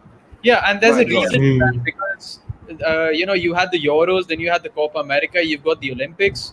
I think everything's just in one summer window. So I think it's not only for us. Chelsea hasn't made any signings. City hasn't made any signings. It's going to be similar for a lot of clubs. I think this year all the transfer business sort of gets done where Levy sort of likes it towards the end. But Yeah, I don't think I'd worry too much because of what I've heard about Paratici and the way he functions. It looks promising at the moment. I have to say, it looks promising. But as you say, you just got to wait and see what happens. I personally feel like, since we're on the topic of like things happening to us here, I personally feel like the Kunde deal will go through in the last week of the window, because that's when Kunde will realize that no teams are coming in for him. Right, this is the biggest wage I can get right now. Let's Yeah, just I jump. think But that's so what on, he doesn't want to come. Why do we always want to buy players who don't have the heart to play for the club? Look, here's the thing. Here's the thing. Personally, do I want Kunde? No, but not because of the reason that he doesn't want to come, but because of the reason that he is short on height. That's it. Not because he doesn't want to come. Because the thing is, if he comes, he's going to play his socks off because he wants to get the Real Madrid move. Even if he plays. Yeah.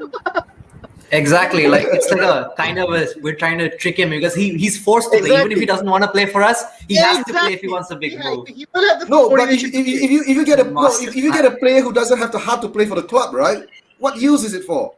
Don't you see that we already have so many players that don't have the heart to play for the club last year? Here's the thing. We buy him for 40 million. He has to play his heart out because he knows if he underperforms, he'll be like Sergio Reguilon. We all thought Sergio Reguilon will be gone this summer because if he plays well, then Real will pick him up. He did not play well in the second half of the season. Now he's stuck here. Kunde will be like, all right, if I don't play well, I'm stuck here.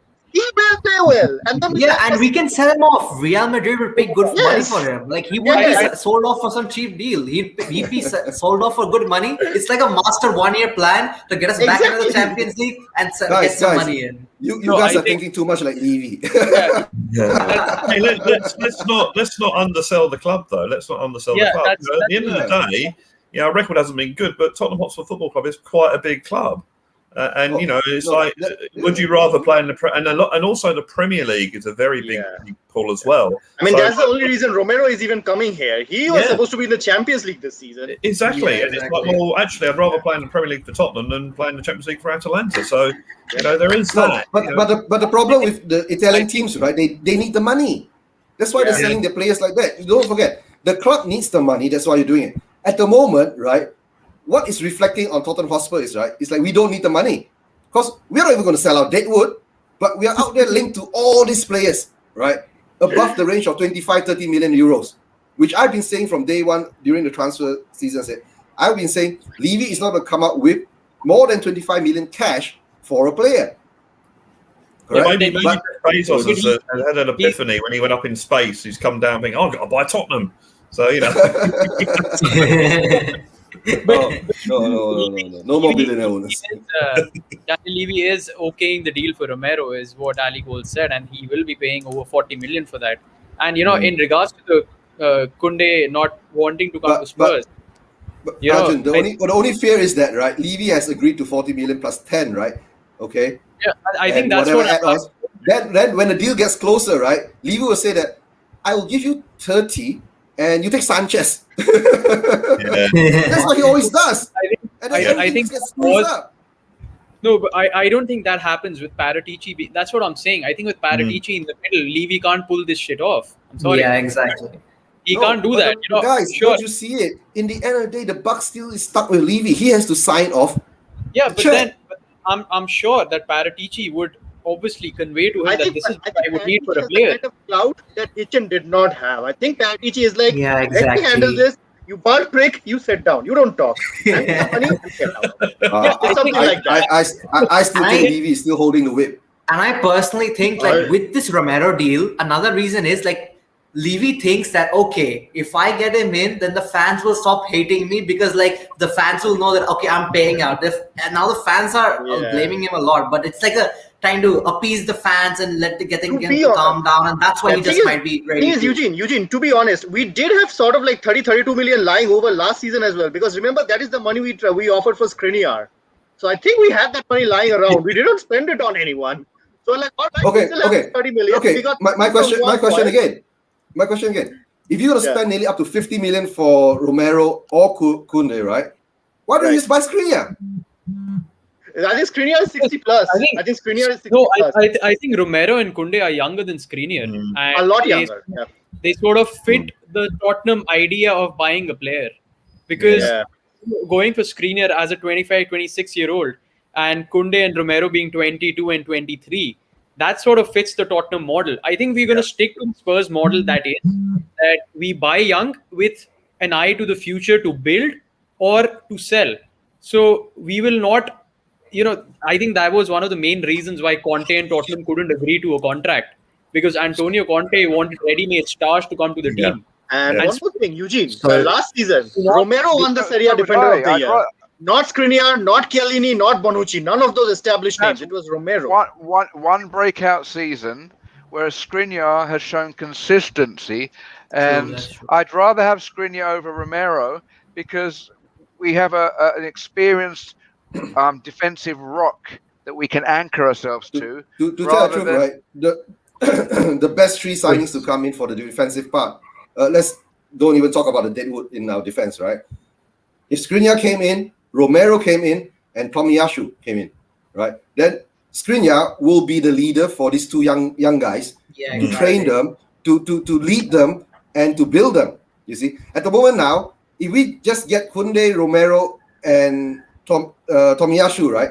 Who is going to lead them? Toby, let's say Eric Toby Dyer. goes to Qatar. Eric Dyer. Eric Dyer is little. I don't want Eric Dyer leading anyone. That's the only Eric Dyer is concern gonna I teach have them about all. Romero. Brian leading the Watch the ball blind. pass. Well, no, the thing is, we Love that. we say this, but Romero played in the centre of defence in the Copa America. So Yeah, he's a leader. He's a leader. he's a bit He's of a a leader, proper you know. leader. You He's know, a proper not- leader. He still needs, not still wanted needs to bring him up. experience. General. Not wanted to bring up him because I can't stand the bloke. But John Terry was pretty good when he was young, so and a bit of a leader. So let's hopefully Romero's the sort of What player. about some of the returning Euro stars like Højbjerg? I mean, I think Roden. Then we got Roden. Yeah, we still got Roden. Yeah. I'm talking about what about the guy? leadership, captain. I think. If Loris is going, I need a new think. captain. I Yeah, think. Loris goes against Højbjerg for me. For Harry me, it's Kane, Højbjerg. the It's captain. Højbjerg for me as well. I would not want anybody else wearing the armband. Exactly. Harry Højbjerg for Kane. me. Harry Kane or Højbjerg wearing the armband, and Romero is a one for the future as well. Yeah. But he's solid in defence. But Yeah. Roden, from the last games of the season when he played, he was commanding the other defenders. Yeah, He commands the other players in the Welsh squad as well. You know, in the Welsh squad, he had bloody Davies beside him. You know, he made Davies look good through the Euros. So I think Roden's the key to the defence next season. certainly alongside another decent player. I don't think we want him leading the defence, but certainly with and also going back to the captaincy, I don't really think the captaincy is that important in modern football. You want 11 captains out there, and I don't know about you, Jamie or Eugene, but I know the other guys on this panel probably know a bit about cricket. And in cricket, your captain actually does things on the pitch. The field, bowlers, whatever. Whereas the captain in a football team, I think in a modern game doesn't really do a lot. I believe if you have a very instrumental captain, like someone like Ramos actually, when Ronaldo left, Ramos was literally one of the driving forces between when it's scoring penalties, even scored a free kick. The problem is Kane's a good captain, but he isn't that vocal. We all know that. He's a bit silent behind the scenes character, but someone instrumental, someone there, on the pitch, just telling players and guiding them. Does it anyway. Højbjerg does it anyway. So what? Yeah, the best example of having leadership on the pitch is this Denmark squad. Look at what happened to them in the first match, and then that team is full of on pitch leaders. You have of course you have Højbjerg, then you have Michael, you have Vestergaard, you have Simon Kjær. Every single player on that pitch is a leader. Yeah, that's what you want. That's the mental strength that you need to pull through situations like that. I don't really usually sleep over who the Tottenham captain is. I really don't. But to tell the truth, having the goalkeeper as a captain to me has always been too far back, right? You need somebody either in defense or midfield. It doesn't matter who's the leader in the end of the day. Yeah. So in the end of the day, what Brad says is correct, right? If you have you don't need to have the whole team of leaders. You need to have leaders in more or less every crucial position. A leader in the defense, a leader in the midfield, a leader in the forward side. So these are the guys who will link up and bring the play forward, correct? But the problem now, if you have your leader just at the goalpost, what's going to happen in front? You see? Right. And, I hope Nuno comes in and he will change that. And to tell the truth, Jose came in last year. He should have changed that. Exactly. Right? That is one of my He biggest should have issues. changed that. He couldn't. He should have just left it in. But the problem, of course, we do not know a lot of things behind the scene between Jose and Levy and the promises that was made to him, right? Or actually, down the line, Jose just used this as a stepping stone. I probably think so. I probably think because we are a big brand, and a lot of last week we were talking. Why does the press hate us so much? Why do so many fans envy us so much? Because we have one of the biggest fan base in the world, and we still haven't won anything. And some or another, we are a very easy target. We are a very easy target. We are easy target is one thing. We as Tottenham fans, right?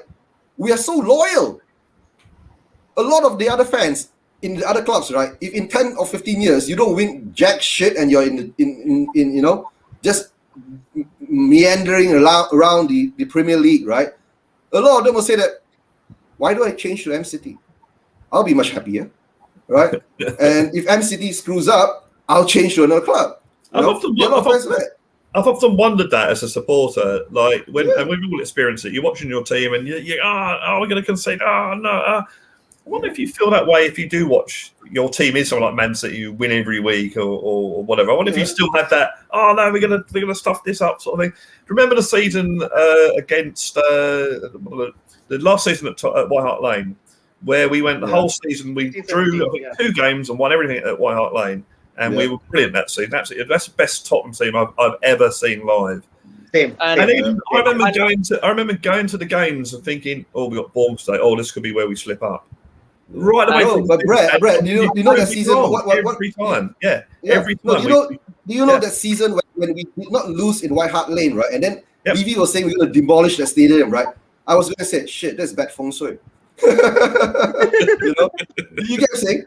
You already have that trend there. Why didn't you just delay 1 year? Give Poch what he wanted, right? Don't build that stadium that year. Maintain that scenario, that harmony that we had, right? And win something like the Premier League or something. But no, you have to go and demolish the stadium, not sign. And Bill Nichols, Bill Nichols, we don't go there, right? He's in the stadium, and you tore everything up, right? And we didn't sign a player for 3 transfer windows during that time, and he kept saying that, oh, we have the money, even we're building the stadium, he was lying to us, you see. And now I think what he's doing is that he is listening to the fans. The fans wants a DOF. He's given the fans a DOF. The fans wants this type of players, that type of players. He is trying to go for this type of players and that type of players the fans want with the DOF. Okay. In the end of the day, whatever fails, right, Paratici is going to take all the blame. That's it. Then he'll just turn around and say that. I don't know, because again, it comes down to how much has Paratici been given with the budget. If he's been given all that money and that you spend it how you want, I'm Daniel Levy, I'm going to stay way out of it, then you can blame him. But this is a make or break for Daniel Levy as well, because if at the end of this season the end of the transfer window, we haven't signed Romario because we won't offer an extra £5 million for him, then I know that Levy's still involved, and then it's right. Okay, we've had his chance anyway. But what I'm saying, he must know that this transfer window is very, very important, and he's just got to. And as I said, has Paratici been given the purse strings? I don't know. I mean, I don't know the facts behind that, but as you see it, right, it's not to say that. I highly doubt that. You know why? As I see it, right, if Levy says that, okay, I will give you £50 million to buy and sell players. If you sell your players and you get that money, that goes to the pocket of the 50 million to buy and sell who you want, to buy who you want, right? But at the way we're seeing it now, right, all our deals are, right, player, cash, swap deals. Player, cash, swap deals. So somewhere around the line, it looks like Paratici has been given a budget, correct? But like Indiana say, if Is we that a Kane negotiate, yeah. Is it Kane budget is one thing. If you Kane budget, a lot of deals most probably would have been done by now, right? But Levy is still there trying to haggle, trying to squeeze, And that's trying to, you know, always bad. yeah, that is always bad because sooner or later people will get tired of talking to you, right? Okay, we agreed to an X amount, and you say you agree. 2 days later, you come back and say, no, sorry. Why don't we bring it down to a Y amount? You know, and then you know it goes back and forth until like that, until people just get fed up. I think that stems down to when Levy himself was negotiating for the players. But with Paratici coming in, I don't think that's the issue, because what we were reading about Tomiyasu and Bologna, who we're trying to sign him from. Initially, Bologna wanted 18 million. We agreed to that. Then it went to 20. We agreed to that. Then 22. So, you know, I think it cannot all be blamed on us. It could also be blamed on the clubs that we're trying to purchase from. You know, if we meet certain requirements, and at the end of the day, the other clubs like, oh, you know, we'd like 2 million more. Arjun, it's very simple. When you list a player for transfer, there is a price. Okay, let's say Tomiyasu. He was fixed at, I think, 25 million euros or something like that, right? I think initially it was 18 initially million. it was lower. I'm pretty sure initially, like Arjun's right, it was lower, and then in day Bologna suddenly came out saying, "Oh, okay, we want 25 million." Yeah, and look, if we have come out with a price, that's Bologna being smart, because they know they've been dealing. They know Levy's dealing. If Levy goes in for a player, right? If you put it at 18, right? Levy will say, "I want 13." Yes, so that's why Bologna's anti-Levy strategy. It's an anti-Levy strategy. That's correct. That's correct, Sanskar. Again, look, my point is that this summer it's not Levy, it's Paratici who's at the forefront. I agree with the fact that Levy has the money, but I am sure Paratici would not be sitting into meetings without discussing how much we're going to pay for a certain player. Because if we do that, it's going to tarnish Paratici's reputation, what he's built for years and years and years. And but Arjun, do you think Levy cares about Paratici's reputation? No. The thing with Levy is this season is more of a what should I say? It's more of like a PR damage control for him as well. He needs to get these done. I don't think he needs to get these done. You know, but Paratici will be the first one in front of firing squad. Yeah. You know, Levy's put Paratici up there to block him. Yeah, you the fans wanted a DOF, which I think that's not his title anyway. It's managing director. A big long title, isn't he? You know, actually, it's managing director of football. I think managing director is basically director of football and technical director combined into one post. I think that's something like that. I mean, he's going to be the first one to go if anybody goes. Yeah. Levy's not going anywhere, and it's all smoke and mirrors. But the way Paratici's doing deals at the moment, if they get all across the line, maybe I'll start calling him Don Paratici. Everybody's calling him that now. I'm not in yet. Don Paratici. Don Fabio.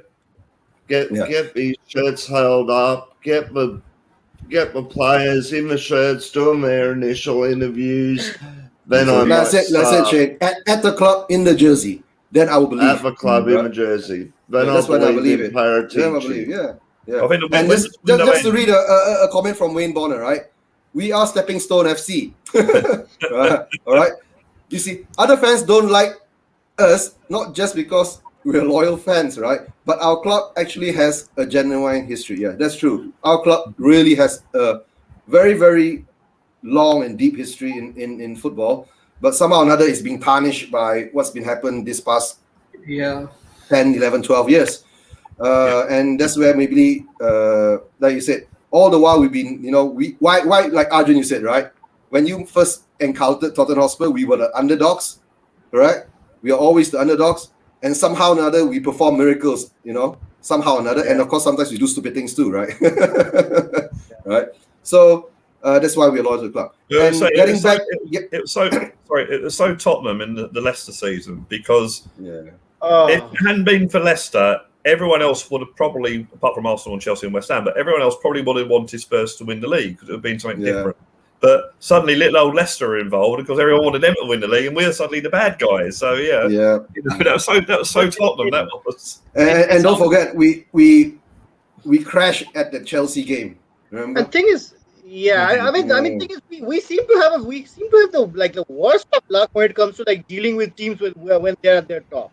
Like, think of the 3 cup finals that we have played in recent years. Man City are at their best. Liverpool are at their best. Chelsea, the Carling Cup before that, they were at their best under Jose.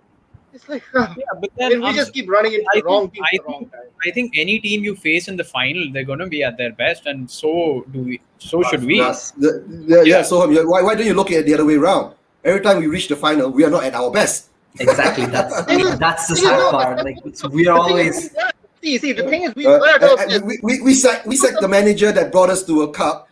Yeah, 6 that was weeks dumb. before the final. That was dumb. That was dumb. That was other level dumb. That was some other level dumb. Look, I think where we got that wrong was if you had to sack Jose, he should have been gone after the Zagreb game. Exactly. Yeah. Same week, Exactly. rather than just dragging it on till the League Cup final and sacking him a week before the Cup final didn't make sense at all. And he's No. Yeah. But Arjun, you must understand. If we sacked Jose after the Zagreb game, right, we wouldn't even have made it to the Conference League. That's what Levy was afraid of. He was trying to secure the Conference League somewhere in Europe first before he got rid of Levy. No, I don't know about that, but I think Yeah. if you wanted to sack Jose, you could have given him the Cup final, and if he lost that, you could have sacked him the next day. That would be the logical. That would be the logical thing, you see, right? That would have been logical, but it would have cost us an extra, I think, 20 million in bonuses. No, Yes. if we won us. the cup.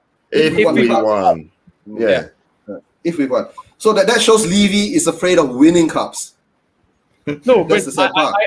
I don't think that was because I think with Jose being on a gardening leave and then accepting Roma's offer, we didn't have to pay him the same amount that we were supposed to. No. But I think that you can't put Mourinho on gardening leave, right? Absolutely, You can't do that. He's offered some big job or the other, and also to the point of signing young players, there is this misconception that young players are not leaders. And like Shane said that Rodon was fantastic at Wales and he was commanding the back line. So I don't think you need to be, the mention of Skriniar coming back in. You don't need to be old or leading a back line. You could be young and be a leader. Fernando Torres was Atletico Madrid captain at the age of 19. 19, He right. had the likes of I think Simeone in the team. And I don't think that should make a difference because No, I think it's more so regarding it's a kind of a notion that it's you're right. Fernando Torres is a great example, but apart from the midfield and striker, with centre backs, it's kind of a notion going around that have one experienced centre back to help guide, mentor the others, and I think that's just a myth. City got Ruben Dias at the age of 22. Dude was transformative for them. Look at what he did to their defense. I do not really I makes a personally believe that Romero can be our Van Dijk / Dias. I personally believe. When it comes to leadership, to tell the truth, it doesn't matter the age. It's what you have inside. All right. Yeah. All right. But the problem is that then the other part is that the experience in playing in the Premier League will be something totally different to these players coming in. All right. They will have to adapt to the speed, to the strength, and the way the Premier League is played at. Right. And like what Shane says is correct. Rodon should actually come in and be actually the anchor in the beginning for us as the main centre back, right? Cover him with maybe Tanganga, and sorry to say, Dyer will still be around, right? And let's hopefully Toby has left and we got some money, and maybe that's from there you can start to blood in Tomiyasu, Romero. Give them the few matches to get up to speed what the Premier League is. Then after that, then only you get rid of Sanchez. Look, in terms of getting up to speed, Romero will have an absolute baptism of fire because his first game will be against Man City. Yeah, that's why. But this is why So this is we- why it's going to be a transitional season, because you got to get these players used to the Premiership. This is why I'm not expecting Yeah. in the Premier League too much. So The thing is, by the way, Eugene, you said if Jose had been sacked earlier, we would have missed out on the Conference League as well.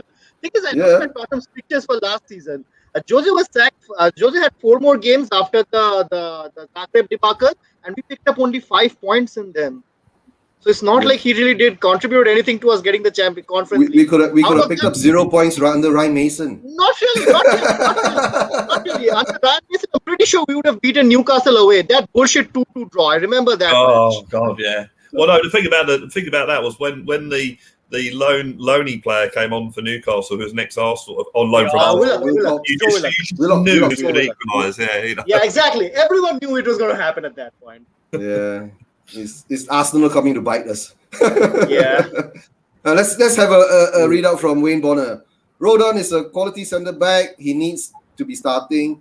He has an old school mentality as a defender about him. Yeah, that's true. Yeah, That's he does, true. yeah. He does. You see, but the thing is that it was very weird last season. You know, getting Jose in, not supporting him, then the team losing it, right? The players losing it, and after that throwing the manager under the bus, and then we get Mason coming in, and Mason was more or less, we all knew it. He's Levy's puppet, right?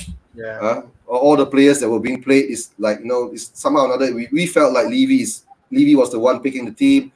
All the Exactly. press conferences were scripted, right? Yeah. And the worst part is that was happening during the ESL, and he came out and said things like, "Oh, I don't know what's happening." Come on, what else wrong with you? Don't know what's happening, right? You can't. I mean, you want to bullshit? Don't bullshit like that. In a sense, find it another way to bullshit it. Don't Yeah, but I claim think ignorance.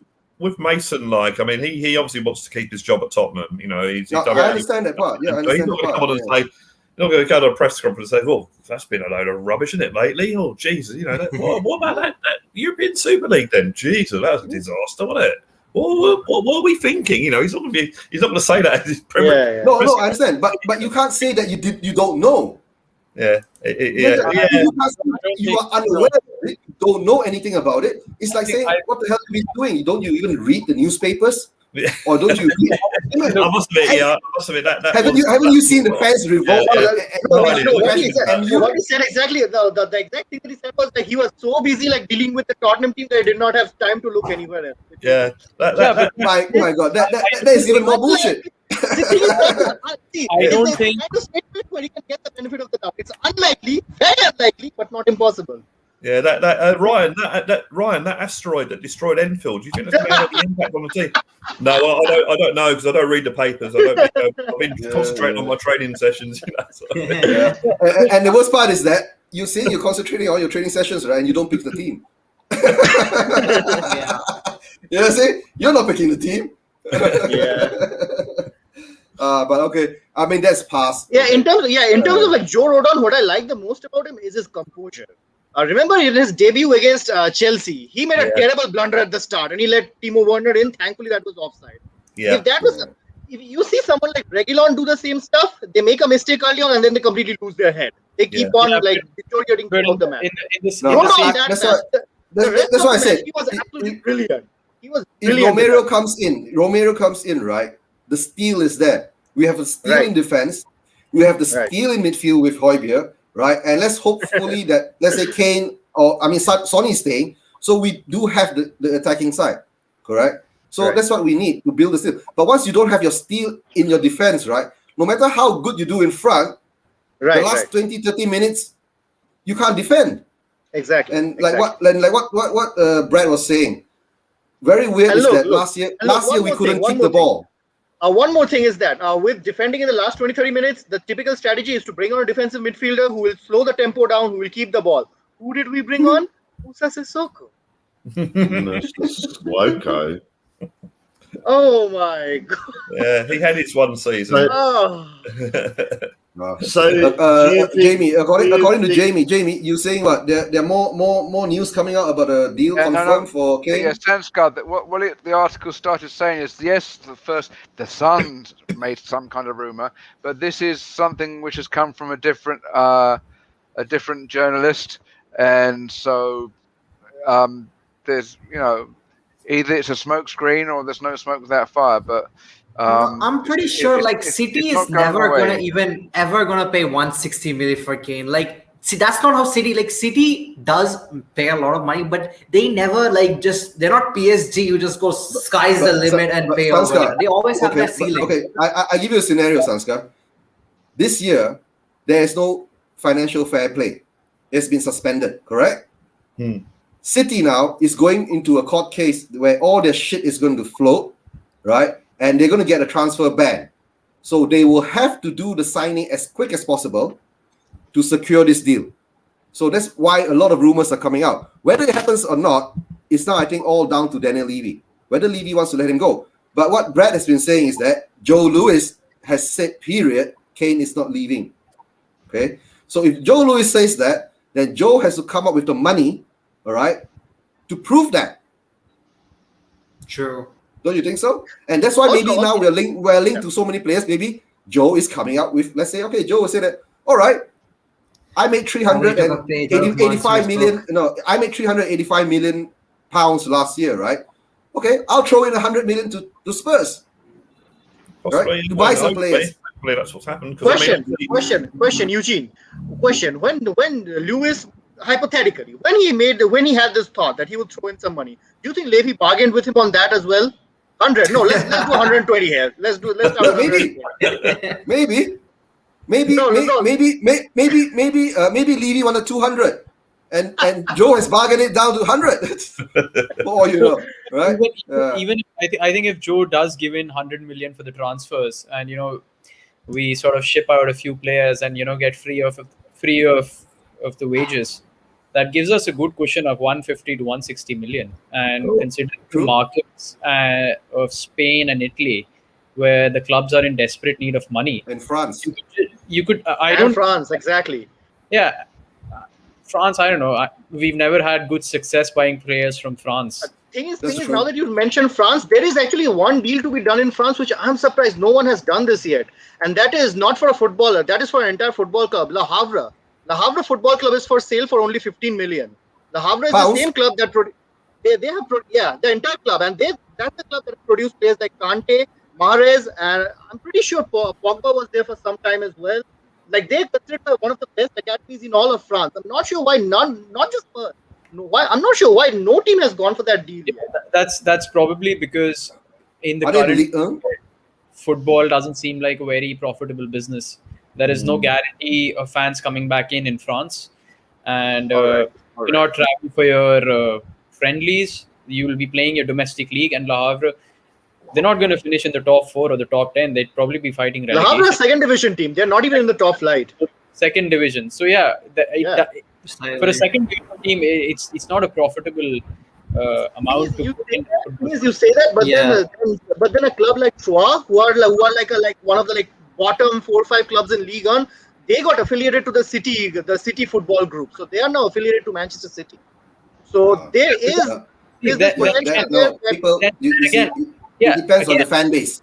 If your fan base is big, right, then you can, people will be attracted to it. If your fan base is limited, right, then you're not so attractive. And especially if you're playing in the second division in France, there's not much of an interest unless a lot of extra investment is required. Like 15 million is the buying price, but then after that you're gonna have to, like, if you're in second division, you're gonna have to invest it. Like, when it comes to the City Group, I mean, they're probably invested a lot. Like, but for unless a sheikh comes along decides to buy them, like an average, like Joe Louis will be like, oh, I'm gonna have to buy them and invest a lot more. No, I can't be us. Like, so. Another thing about the money side of things is we're still looking for someone to sponsor the stadium. So maybe what I was saying earlier about speculate to accumulate is that, we're not going to attract anyone if we haven't got a decent team. So maybe this is why we suddenly have got this money, or we're deciding to spend the money to get these players to have a decent team and to attract a naming rights company and say, hey, look, this team's going forward, sort of thing, So maybe that comes into it.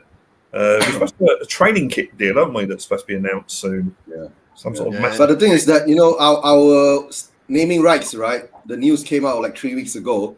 Until now, we still don't know who they are. No, right? yeah. So I still think it's going to be the Amazon Stadium.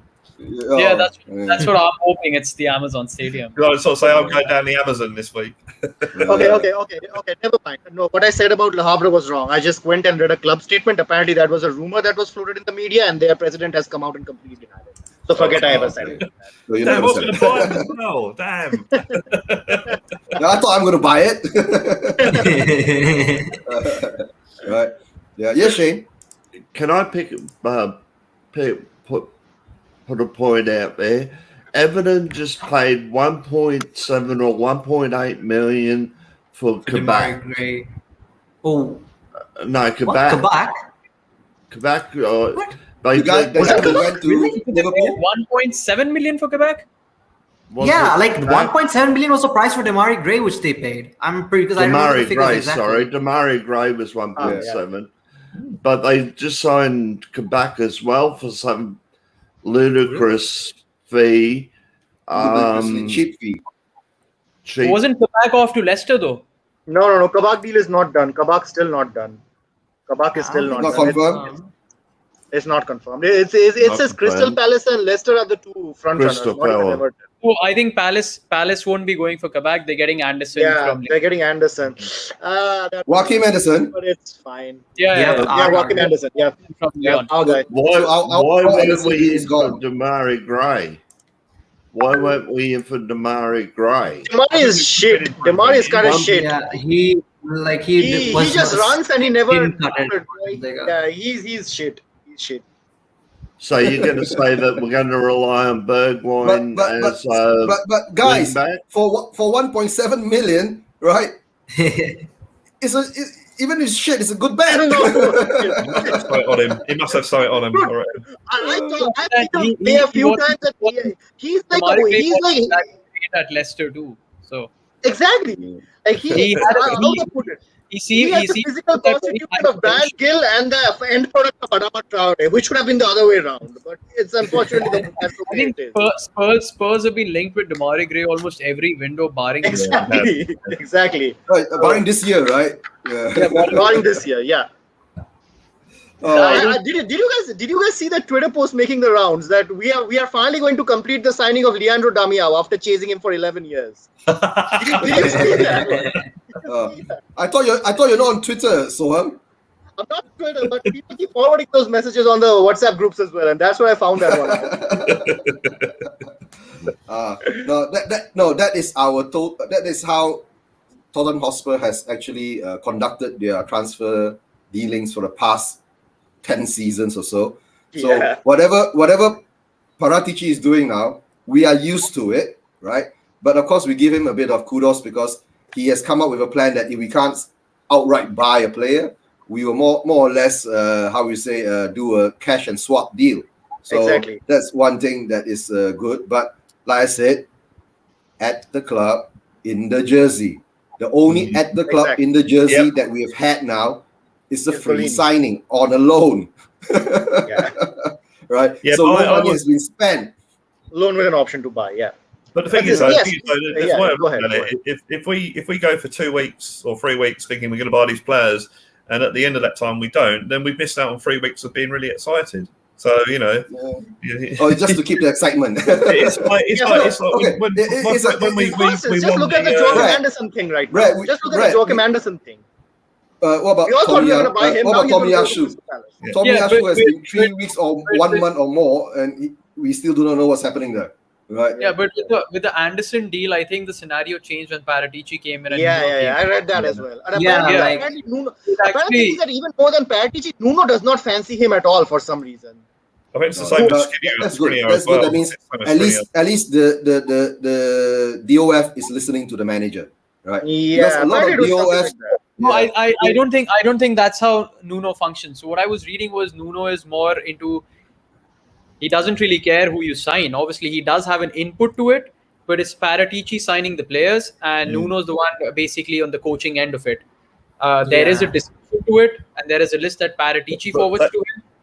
But they must chat. They must talk though, because obviously. Yeah, exactly. I'm sure they're talking, but considering regarding the Anderson deal, if you would offer me Anderson or Romero, I'm going to pick Romero at the end of the day because exactly. That's a high feeling. No, but don't forget, Arjun, the price. Romero is double Anderson's price. Yeah, but then obviously He's double the player as well. He He's offers double the more. player He as well. offers a lot more. it's But don't it's forget we're double, dealing with Levy. it's double the potential. So why not? Yeah, that's true. Yeah, That's like, true. That's You true. know, If we get, we should just. it's both ways. If we were signing Anderson and Romero was interested, we'd be talking about why aren't we paying that for him? Exactly. There's no. Yeah. Personally, if you ask me, Romero or Anderson, Romero any day of the week. Any day of the week. Mm. The only Of course. advantage Anderson's got is that he's played in the Premier League. But then, Yeah. if you're a decent defender in Italy, I mean, it's an art form in Italy being a defender. So if you win Defender of the Year in the Italian league, well, you must be fairly But good. yeah, again, it's just like That's Eugene true, said. that's true. Until we see the official announcement of them holding Yeah. a jersey, nothing till then. Okay, Nothing just for them. just one interjection, just to encourage.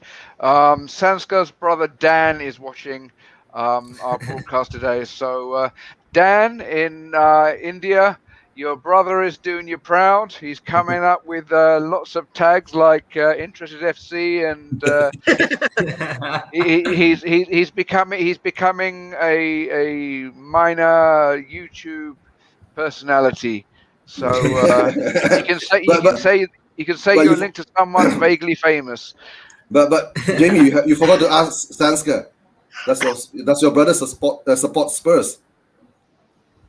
And if he doesn't, Not like he isn't that much of a like. At least He's he's not a bit into young. football. He's like, yeah, he's not into football. He's only 12, so like maybe he might get into football because I There started you go. playing in football around that age as well. Okay, If he does, Dan- then I'm for sure So, gonna. so, Okay, right, let's so go. guide him All to we have to Chelsea do- or guide him to City, okay? no.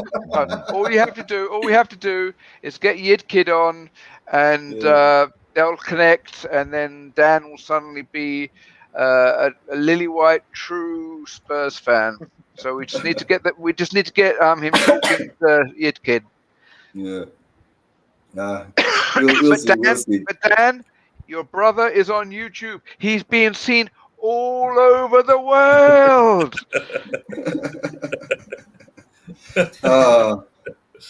That's true. Okay, so let's see now. We've been talking about Levy, the signings, okay, and of course, next thing is that even without having confirmed signings and all that, right? The expectations for our next season, like Brad has been saying, we are more or less in a transitional period, which more or less all of us agree, and more or less we are still waiting for the first game or maybe the first month of the Premier League season to actually lay judgment on what Nuno has been doing. So after watching the 2 pre-season matches, how do you feel? Do you feel confident that we do have something to build on, even though we've been playing in lower league teams and all that, or do we still need to watch until the Chelsea and the Arsenal matches to see actually where we are? We have to mind our team, so to speak, because it's the mind tournament. That's when we're going to see if we're in any kind of shape to start the season with anything but a repetition of how it ended. There's too much up in the air. This hopefully, when we sort of said something similar last week, but hopefully the next 7 days is actually going to show some progress that shows what our lineup is going to be like, but what kind of form and what kind of compatibility these players are going to have with one another. It will only be shown when we actually face the quality of team that we're going to be facing week in, week out come the season start. True, so true. Exactly. Right. Exactly. So we could be seeing the 2018 backline lineup or 2019 back lineup, the same lineup in this Mind series. So we could have Doherty, Sanchez, Dyer, and Davies all line up in the back four defense. I know I have mental health issues in regards to anxiety. No. That sounds funny, Sam. I have actually a diagnosed anxiety condition. Oh, okay. But yeah, it sounds like Shane has created the possibility of us having a mental back line. Totally depressing. we might have a new goalkeeper in these games. So yeah. Kieran, hop on, Kieran. Hey, Hop Kieran. on. I won't leave the this link. time. Yeah. I think The last link time left as he came on. Yeah. He'll be adding a bit of extra spice. We'll have Soham and because when he gets passionate, and if he tag teams with Soham, we're going to have some lively times over the next several minutes. By the way, can anyone hear thunder? Because we've had a bit of a thunderstorm here. Yeah, same here as well. Yeah. Well, Same here as well. We've got the Habagat, which is the southwestern monsoon, and because of a typhoon not leaving Jamie's the going area, through monsoon season. yeah. So we've been swimming all week. Same with us as well. Same with us as well. Kieran, the link is, I think, in the group the group chat. Persuasion WhatsApp. Persuasion group chats. Yeah, just hop on there and you can get it from there. All right. And I'm getting blown away by the wind here in Brisbane. Yeah. So that's because of it. That's winter. No, that's not winter. That's it. He's diet, too much fiber. No, it's got a wind problem in Brisbane. I've had wind and a couple of nights ago, and that kept me awake most of the night. I got two jumpers on. Okay. My jokes are still not hitting the target. It's fine. That's probably what I'll get for telling more jokes. How low is the degrees over there? Has it reached down to 5 or 10? It's 10 degrees at the moment, but the wind chill factor makes it feel about 4 degrees. The wind is so strong. A nice spring day in England. Yeah. The wind is blowing straight off the Antarctic. Okay, well that's a polite way of putting it.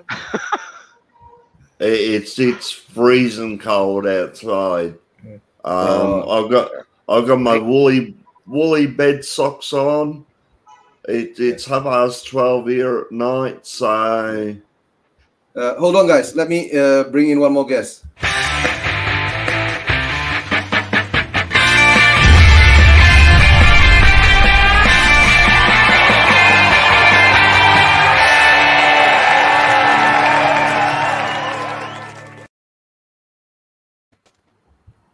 Good morning, Kieran.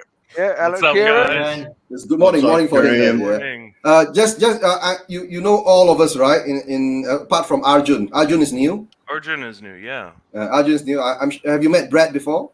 Yeah, of course I've met Brad. Yeah, met Brad. Okay, right. So more or less all of us. You met all of us, yeah. So we've been having a long discussion about where should we go again? We're talking about of course the Levy issue, the signings, at the club, in the jersey issues, right? And of course we're all excited about Fabio Paratici and the work that's been doing. And of course, in the end of the day, it's still the same thing at the club, in the jersey, before we believe it.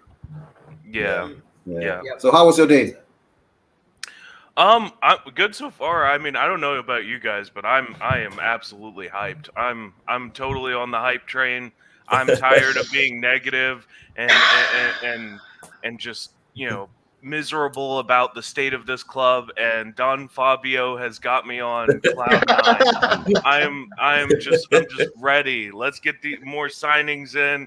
And is that why you're wearing the beanie? Because you've been clubbing. No, I wish. Ease are good. Ebenezer good. No, the beanie's just here because my hair is in a terrible state right now. Oh, be done for copyright. And you've been saying you're moving house, right? Yes, I am. So my house right now is pretty much mostly empty because I've been moving it. Yeah, moving all this stuff. That's why you're wearing that. So when will you be completely moved over? I hope by the end of next week. We're trying to do it a little bit at a time because, my girlfriend and I both work and have busy schedules and want to not have to take an entire day off work and stuff to do it. So yeah, we're trying to do it a little bit at a time. Okay. Is it okay? Their question is it moving house season in the States? You know, like Will is moving house too. Yeah, that's Maybe it's funny. a coincidence. The combination of the weather and possible vacation time. I don't know. Yeah, I mean, it would make sense, you know, that Americans would choose to move during the summer, especially in the southeast where it's miserably hot all summer. That sounds about right. You know, we love to Join the take club. on the hardest possible challenge at the worst possible time. So Wouldn't Okay. winter be worse though when it snows? It's Wouldn't harder. it be worse in winter though? it depends. I mean, in Virginia, so I live in the southeast. In Virginia and south of here, it doesn't really snow much in wintertime. okay. Occasionally, you get a little bit, but yeah, it's not too bad in the southeastern U.S. in terms of snow. He's in the antebellum. Yeah. Hey, but a question for Brad, right? Brad, the weather in the UK now is very hot, right? Yeah, go on. To a certain extent, yeah, it's Rel- turned re- hot and re- all that. But Relatively it's a speaking. bit funny. It's like for us in Asia, right? We are very used to having air conditioners, and for a lot of people in Europe, they don't do that. Nope. Correct? Yeah, and They when the get summer the comes, stand fan out and ice cream. yeah, yeah. No- But with nothing at all. global warming happening, right? I think sooner or later you all will do it because a lot of air conditioners now, right, come with heaters too. So you just buy an air conditioner with a heater. So wintertime you turn it into a heater. Summertime you turn into the AC. Well, I was actually lucky that we actually really hot last week. I mean, we were talking 29, 30 degrees. It's now cooled down. It's now currently 20. That's really hot. That's really hot? That's an average That's day. in Europe. That's an average day in Asia. degrees for that because there's no air conditioning and it's humid. So it's very, very uncomfortable, and nothing is air conditioned. Only the supermarkets. That's the one place you can go. That's cold. And some underground stations if you're lucky. Well, if you're lucky, yeah. But Underground stations got no air conditioning. No. That's what opening a window. No, seriously. I worked for London Transport for 11 years. Some of the reasons they have for not having air conditioning are crazy.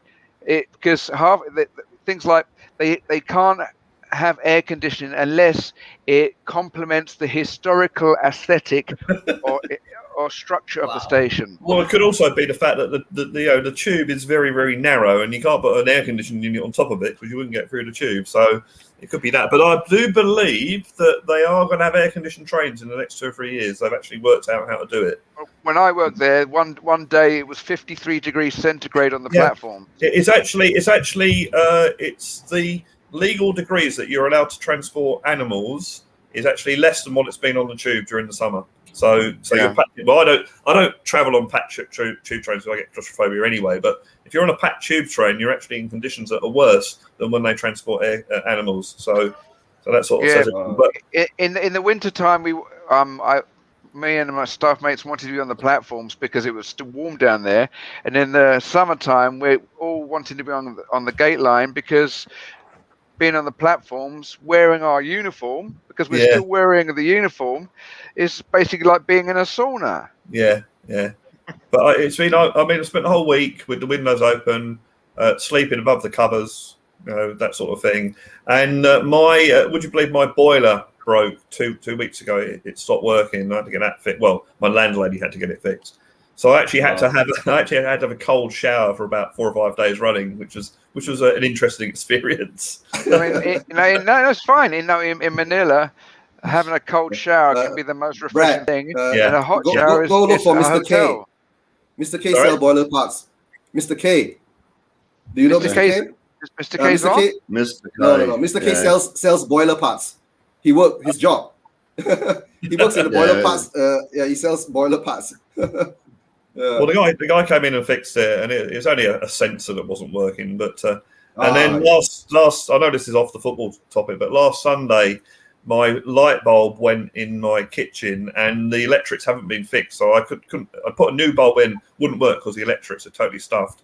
And in my anger, because I do, can get angry, I slammed the bathroom door shut, which is where my toilet is, and I couldn't open it again. So, So you're under certain creek. So you don't have a bathroom right now. well, no, I actually, because I'm trying to pull on the door. I actually went to one of my neighbours and said, "Could he give me a hand?" And he actually, he said, "Have you got a credit card?" I said, "Well, I've got my driving license. Use that because it's expired now." And he actually got the driving license and managed to open the door. So, so I got in. It's been fixed now, but yeah. So that was, you didn't have to fertilise the plants then. no. I was sort of working out. Well, if I stand on a chair, I could probably the sink is probably reachable. Yeah, but okay, we're starting the game. Too much toilet humour.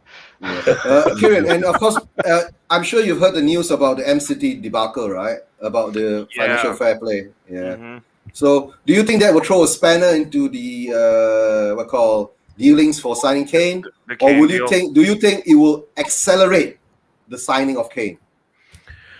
I think they're going to accelerate. They're going to try and push to sign Kane and Grealish as fast as possible. Will they succeed? I don't know. Honestly, I think at this point, all the leverage is back in Levy's hands for sure. So I mean, they've got to meet the number that he wants, and I don't think that number is 160. I think that number starts with a 2. So you know, and I don't know if they're willing to do that. I think we could very well see Grealish go in the next week to City. I don't know about Kane though. And in general, I mean, I think Man City is in serious trouble. They have not done enough in the transfer market so far this summer. And if they don't get more done before their inevitable transfer ban, because you assume at the very least they're going to get handed a 2 or 3 window ban once all this stuff gets released, because there's just going to be such an outcry from fans and the media for them to be punished. You know, and I don't know if this will happen, but in the U.S., when a team is revealed to have been cheating like this, what we do is we make them vacate their wins and vacate their championships. So they have to surrender any trophies they've won. They have to, in the record books, all the wins they had during the time period that they were found cheating are put as losses. So, I mean, I don't know if that's something that happens in the UK, but that's what we do here. And personally, that's, you know, what I think should happen. It's pretty obvious what they've been doing for the last few years is wrong. I mean, we always joke about it, right? They have a half-empty stadium, so how do they justify all this money to spend on players through income? They don't have it. They don't have income. It's just in pure cash injection from their ownership, and that's breaking financial fair play. So hopefully they get punished. That's quite true. You know, if the proceedings do come out and, you know, they are found guilty, I think UEFA also opens their investigation again, because, you know, they were given an all clear from CAS, and if this comes out again, I think UEFA also comes in and, you know, reopens their investigation, and they could potentially be facing a ban from Champions League as well, or any European competition. Honestly, I don't think UEFA will do that. The last thing they'll want to do is antagonize a big club to move towards the ESL. I don't think they'll do that. Yeah, they antagonized a lot of big clubs for us to cancel out from the Super League. So UEFA is powerful. Exactly. You know? Exactly. The thing is, but they wouldn't want Man City to go back to the pro ESL lobby, and you know, I mean, especially a club with that much power, that much financial power, rather. So I don't think UEFA is going to do much here. And to be honest, I think nothing will happen. It just means that other than the 160 that they would have potentially spent on Kane and 100 they would have potentially spent on Grealish, they're going to spend another 100 in bribes to the judges and all. That's all it's going to happen. That's all. It just adds another 100 million to their expenditure. That's all. Yeah.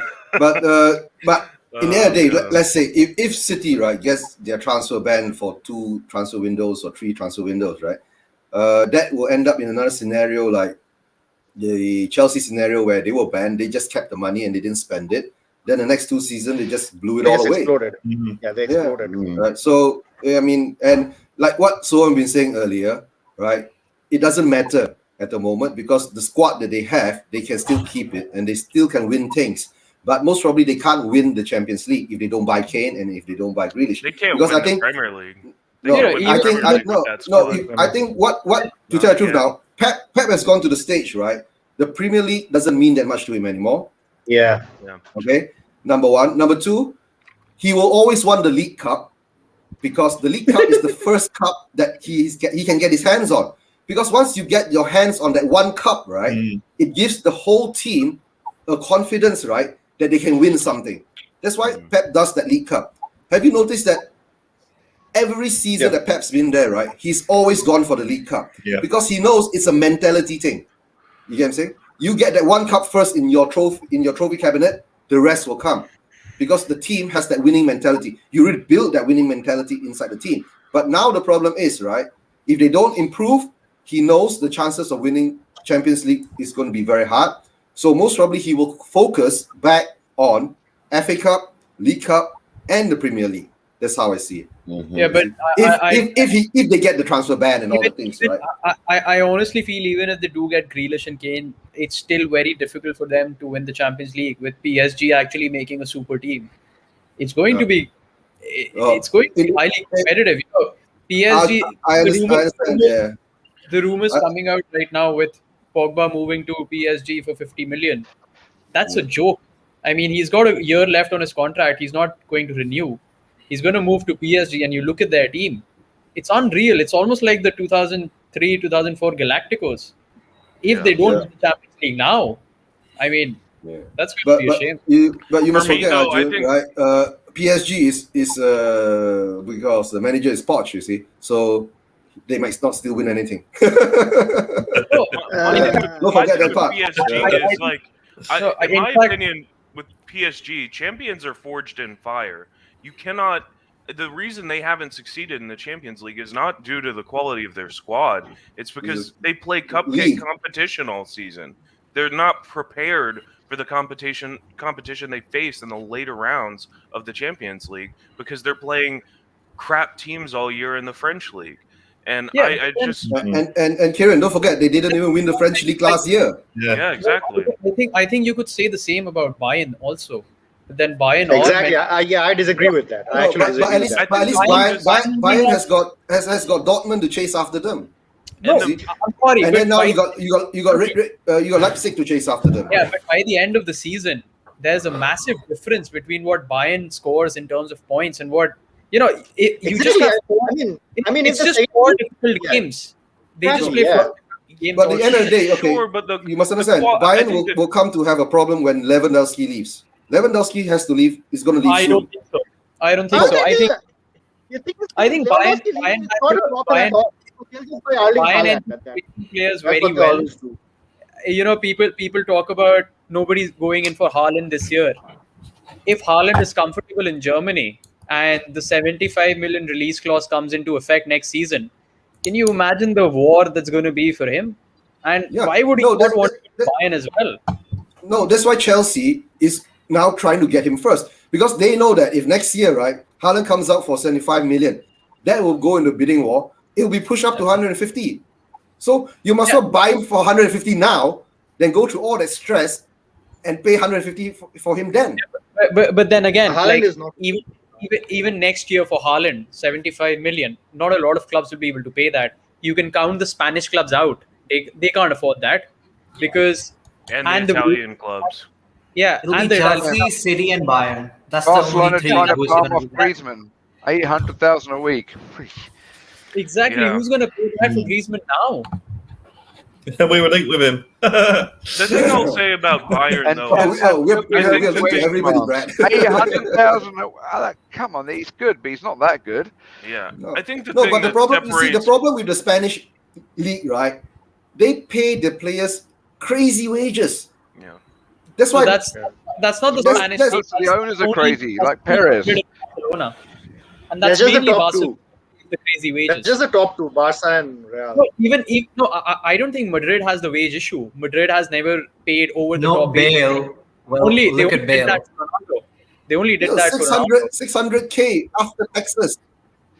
Look, Bale Yeah, is that's literally kinda they're crazy. suffering That's because kinda they paid Bale so much. But again, Yeah. look, I think in terms of Madrid, it's only Bale and Ronaldo who've been paid that much. Varane and everybody else, they're not on that high wages in terms of the club. Why do you think Varane wants to leave?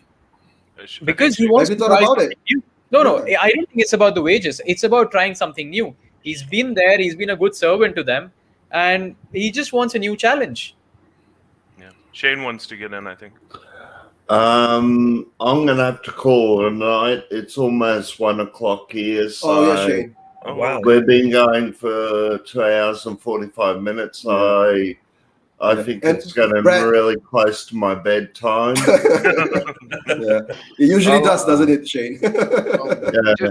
Just get your Horlicks and get your head down. And Shane. it's not Don Paratici until we get the signings in. It's just Paratici. It's just Paratici until we get the signings. When we get the signings, then we can call him Don Paratici. Oh, it was Don Fabio. Yes. Don Fabio. Yeah, I think Don Don Fabio. Yeah, Don Fabio. Fabio rolls off the tongue much easier than Tici. Don Fabio. Don Fabio. Don Fabio Yeah. Paratici. Yeah, and Shane, thanks for coming on again. Thanks for the support.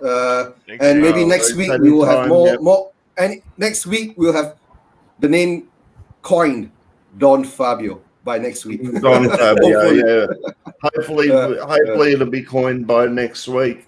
Yeah. And hopefully It was- we'll have it more was- players with a shirt up. I think it was coined by Matt Hayes. Yeah. He Or Matt Hayes or David. No, Matt Hayes.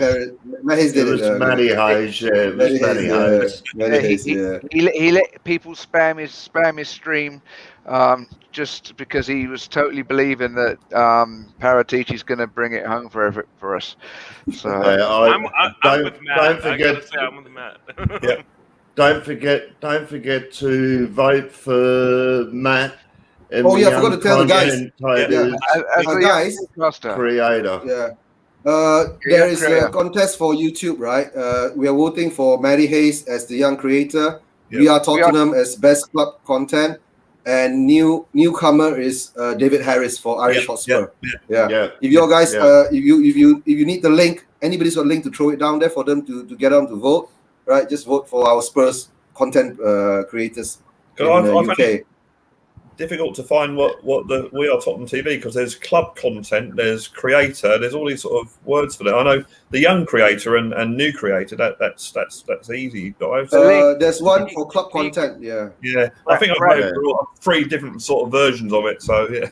Brad, can you throw the link out there then?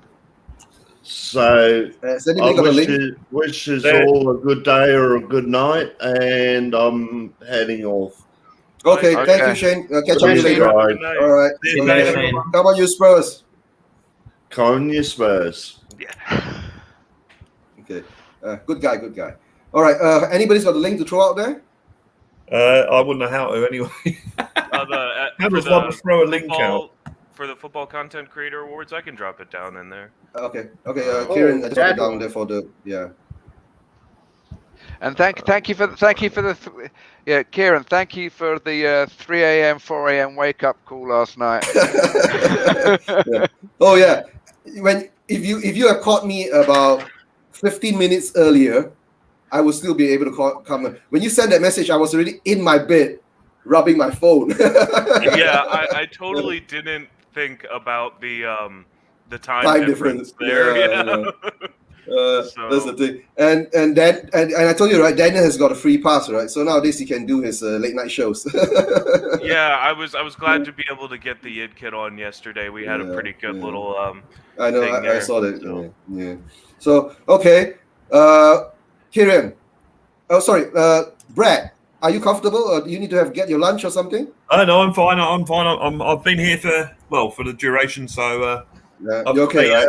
I've got a half-eaten pizza in the fridge from last night. Right. So yesterday was I watched the rugby. So it was rugby, beer, music, pizza, and ice cream night. Oh So, yeah, your music. How's your music getting on? Lions, right? yeah. So the Lions actually won. So it was a good day yesterday. Yeah. And your music, how's it going? Have you put anything up? Nothing. No, I'm sort of. I just need to record some stuff now, or video it. I was actually quite pleased with the 2 songs that I put out there on for the England game. That didn't seem to get any adverse reactions. One of them got about 1,000 views, so I thought, that's not bad, and not get any negative comments. So that's given me a bit more confidence to actually go on and sort of put stuff together. I've got songs to do. They're ready. I've just got to learn how to play and sing them at the same time, which is, Okay. which is a lot more difficult than it seems. And you're back at work now, so that will take some time. Yeah. Well, no, That's I'm back good. at work. I'm working from home, so you know. That's good. We probably won't be back in the office until probably October, I'd say. So I'm here. The only live stream I haven't been on is the We Are Tottenham TV one, but they normally do. They sometimes do one during the day, but I'm actually working, got my office set up, so I can't really I can watch it, but I can't actually sort of join You can't be on it. Yeah, that's true. Let alone Brian Daigle. Brian's been a regular panelist on. He has, yes, I've noticed that. Yeah. At least twice this week. Yeah. And you guys in India, right? The flooding and all that, is it okay? Affecting any of you guys? Yeah, not here. I think it's only. It's not begun flooding yet. But it's raining heavily too. If The it's rains like, have begun. But if it's the anything flooding like hasn't- it, sorry. Yeah, No, go I ahead, thought there go was ahead. some flooding. There was some flooding, right? The news came out, right, in certain areas. Well, it's been flooding in the Philippines and in China. So in Germany as well. I think Germany. Germany is really bad, right? Yeah. Yeah. So well, although Germany's global warming. soon. Over here, Oh, we've God. got in the west, we've got really bad wildfires going Oh, right yeah. now Because of not enough rain. Not enough in the rain. western U.S. And then, so I live on the opposite side of the country, right? But the other day, the smoke from all the wildfires out west had reached Wow. the East Coast, and Then you get haze. you could smell it, you could taste it in the air. Yeah. It was really thick. The air quality was really poor, Yeah, and that's so it. it was just pretty crazy because there are always seasonal wildfires here, but this year they're so bad that the smoke was actually able to travel all the way to the East Coast. So. That's why I said, come on, global warming. Yeah. Okay, back to Kieran. Kieran, your thoughts on Gollini? Yeah, so on Gollini, I think that it's a good move. I think the deal was done in a way that was advantageous to Spurs, especially. So we get to try before we buy, right? We get to have him on loan for a bit. We get to see how he does. I think he'll play a lot of early round cup games. He'll play a lot in the Conference League, and we'll just see how he performs in that. And if he's good enough, if he performs well enough, then I believe if he plays 20 games, we have to buy. So we'll see how he does in the first 5 or 6 or so, and that'll probably determine whether or not they want to keep him under that 20 games so they can try him out for another season, or whether they're going to go ahead and let him play it because they know they want him. And if he's good enough, then we have a ready-made replacement for Gollini, which is great because what we don't want is to be in the situation where Hugo comes to the end of his contract, he leaves on a free, and then we don't have a goalkeeper, and every club in Europe knows it, and then all of a sudden we get completely fleeced and have to shell out. I literally said that earlier before you came on, because they'll know we want a goalkeeper and they'll ask top dollar, and then we'll end up getting a mediocre goalkeeper for elite goalkeeper money, and we don't want that to happen. Yeah, we'll probably we'll sell and rebuy Joe Hart. Yeah, something like that. It's quite similar to what Arsenal are paying for Ramsdale. They're paying around 30 million odd for him, which is way over.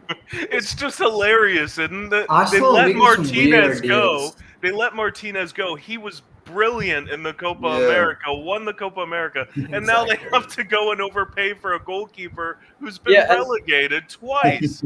He's been relegated twice.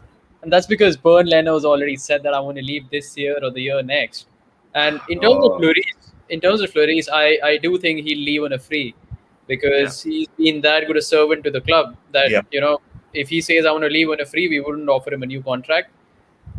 I think we shouldn't offer him a new contract. We should start changing the players. I think Lloris had one of his best seasons last year. If not for our defense, I think Lloris was in for a cracker of a season. Arjun, look at it the other way around. It was because of our defense he had the best season last year. Because our but defense on- was on a crap. lot of shots. That's why he On had to the whole- step up. on the If whole our also, defense was solid, right, he No, wouldn't on have. the- He wouldn't have Yeah, doing anything. No, I still think we can give him like 1 or 2 years. Like he's still got it in him. We're clearly still performing at the top level. So like 1 or 2 year would be enough. We can offer it. I don't think he'll take it, but there's no harm in offering him. Like And he's also, been you know, here that long. We should. and also because last season he didn't make any of those Lloris mistakes that he did, like in the World Cup final or something like that. And the Known for reason, that. And that for also you that can is- blame it on the defense was crap. No, I was actually Because the defense was making the mistakes for him, is he? Well, the reason, No, listen, actually- the reason Lloris was so good last season is because under Jose, unlike under previous He years, did not have to play the ball out with his feet. Exactly, Sohem. You nailed it. We didn't have to play out from the back. That's where Lloris is really struggles, is when he has to play out from the back. And that's the reason Gazzaniga was shifted to third choice because Jose doesn't like Apparently, players who are good at Gollini is Exactly. very good. And so now under Nuno, it's very likely. I mean, I think it's almost certain that we will be playing out from the back more often than not. And he's not the keeper to do that. And although I agree that Lloris is still more than capable of performing at this level, Spurs give too many players contracts Long beyond the contracts. time that is reasonable. We need to start recycling players quicker. I mean, even if they are good performers, they still need to be moved on after a certain amount of time to prevent the stagnation in the squad that we've seen now that we have all this deadwood. I'm not saying Lloris would be deadwood, but even some of the good players need to be moved on before they can get to that point, before they've been here 8, 9, 10 years. I think the only players that should be here longer than 5 years are either young players, academy products under 21, or our superstars like Son and Kane. Every veteran player in between that should not be here for more than 4 years. And this is if what you I think look at the top we- teams, they don't keep veteran players that aren't superstars for longer than that. And we're They just don't speaking do it. earlier we sort of saying that's what Alex Ferguson used to do so successfully at Manchester United. Was Exactly. refresh. And to be fair, that's what Pochettino was calling for two seasons ago, and obviously never got back. So then Jose. So Alex refreshes every 3 years, I think. That's what he does. He gives them that's what 3 years, and then that's when he starts his refreshing process. Yeah. Depending whether you are still needed. If you're not needed, you're gone. If you're needed, you still play 1 or 2 more years extra, then you're gone. But like what Kieran's been saying, we've been giving extended contracts to players who actually don't deserve it. But because I guess that was part of the scenario when we built the stadium and we didn't have money to move players on because we wouldn't have money to buy new players to cover it. And somehow or another, we didn't have confidence to take talent from the youth. That is part of our problem. So I at least think the stadium issue in terms of transfers is a myth because Atletico Madrid built a stadium for 750 million and went on and signed Joao Felix for another 100. So look, obviously, no, but I understand. But don't forget, we are dealing with Levy. You see, the problem is that he will count the money. He will count the money that is there and consider it gone before he is willing to use it. Also, the thing with the Atletico Madrid stadium is they sold. I believe they sold a portion of the club as well as the majority of the stadium was then funded by a Chinese company, Wanda, which is why it's called the Wanda Metropolitano. So that company bought a portion of the club and funded a large percentage of the project. I think in total only 250 million was actually cost to Atletico Madrid and the owners of Atletico Madrid pre-Wanda's buy-in. So it's a much smaller cost to the actual club. So that and means, also from people I've talked to who have actually been there, it doesn't even compare to Tottenham Hotspur. What we have. Stadium. It's nice. You're right, Kieran. It's a really nice stadium. I was there for the Champions League final. It's a very nice stadium, but it's nothing compared to our stadium. Yeah, the new stadium is concourse. Yeah, they got like the lower tier, then they got a really massive concourse, which sort of takes away the atmosphere a bit. The only good thing they have got is they've got toilets outside the ground that you can go in before they open the doors to get in. So when I was drinking my beers with the other lads outside the ground waiting for the doors to open, you could still use the toilets because they were there. So they got good amenities there, right? Yeah, but like we were saying, a lot of problems actually being created for us now as Spurs, the club itself, was all due to the stadium. But of course, we know that the stadium was built for an ulterior motive, correct? And somehow or another, now this ulterior motive has crashed. How do we move forward from there? And will the money being spent now, will it be spent properly? Because according to Levy, we spent in 2019 season and until the 2020 season, we spent over 230 million pounds, which is, of course, we bought a lot of rubbish players and all that. So And that was our gross spend too. That doesn't count Yeah. out our sales and whatnot. So yeah, misleading figure from him as usual. yeah. But I think the problem, as I've said many, many times, the problem wasn't so much the fact that we didn't spend the money, it was the extra money we didn't spend on certain players that could have made a difference. That was the big problem with Tottenham. The extra 2 million for Bruno Fernandes, the extra 2 million for, even Jack Grealish, was available, but we wouldn't pay the money. So I think it's, Levy can say, we spent money because it's there in black and white, but it's how you spend it, and do you spend a little bit extra to get these players that you need, which, as we were saying earlier in the Guardian article, that's what apparently the Don Fabio he believes in that, in paying a little extra for the players that you want. Actually, you know what? Now that you bring up Grealish, look at the way Fabio Paratici is doing his... Just hold on for a while. Yeah. Hold your thought, huh? Let me bring in one more guest. Oh, all right. Is it my favourite team?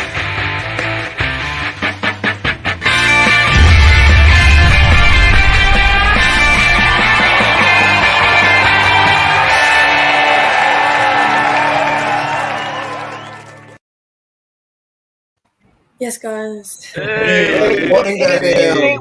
Okay, so we Spurs Asian without my favourite serial killer. okay, hold on for a while, Daniel. Just hold on. Before Sohan continues, Daniel, say hi to Arjun. He's new in this group here, and hopefully he'll be continuing to join us after this. And of course, Soham, go ahead. Sorry, your point just now. All right, yeah. So since Brad mentioned Jack Grealish, I just want to point out the difference in doing player plus cash deals, the way Levy did it and the way Fabio did it. Look at Fabio; he's offering Davinson Sanchez. That's a reasonable amount of money for Jules Koundé. Excellent. What did Levy do with Grealish? 3 million plus Joshua Onoma. My goodness. 3 million. That's the original offer. It wasn't actually 3 million. It's just taken out of context. It was close to around 8 to 10 million plus Josh. No. I think no. Was it 8 to 10? I'm pretty sure it was 3 million plus Josh. That's all done to take the Vicky out of Levy, but it was close to around 8 to 10 million plus Josh Onoma because he had plus Joshua Onoma. Yeah, but who is this? The first time they received the offer, they have to check up. Okay, who is this guy that they're offering us? No. Actually, he was at Villa on loan and he had a pretty decent season that year. So they thought, they could just pull that off. No.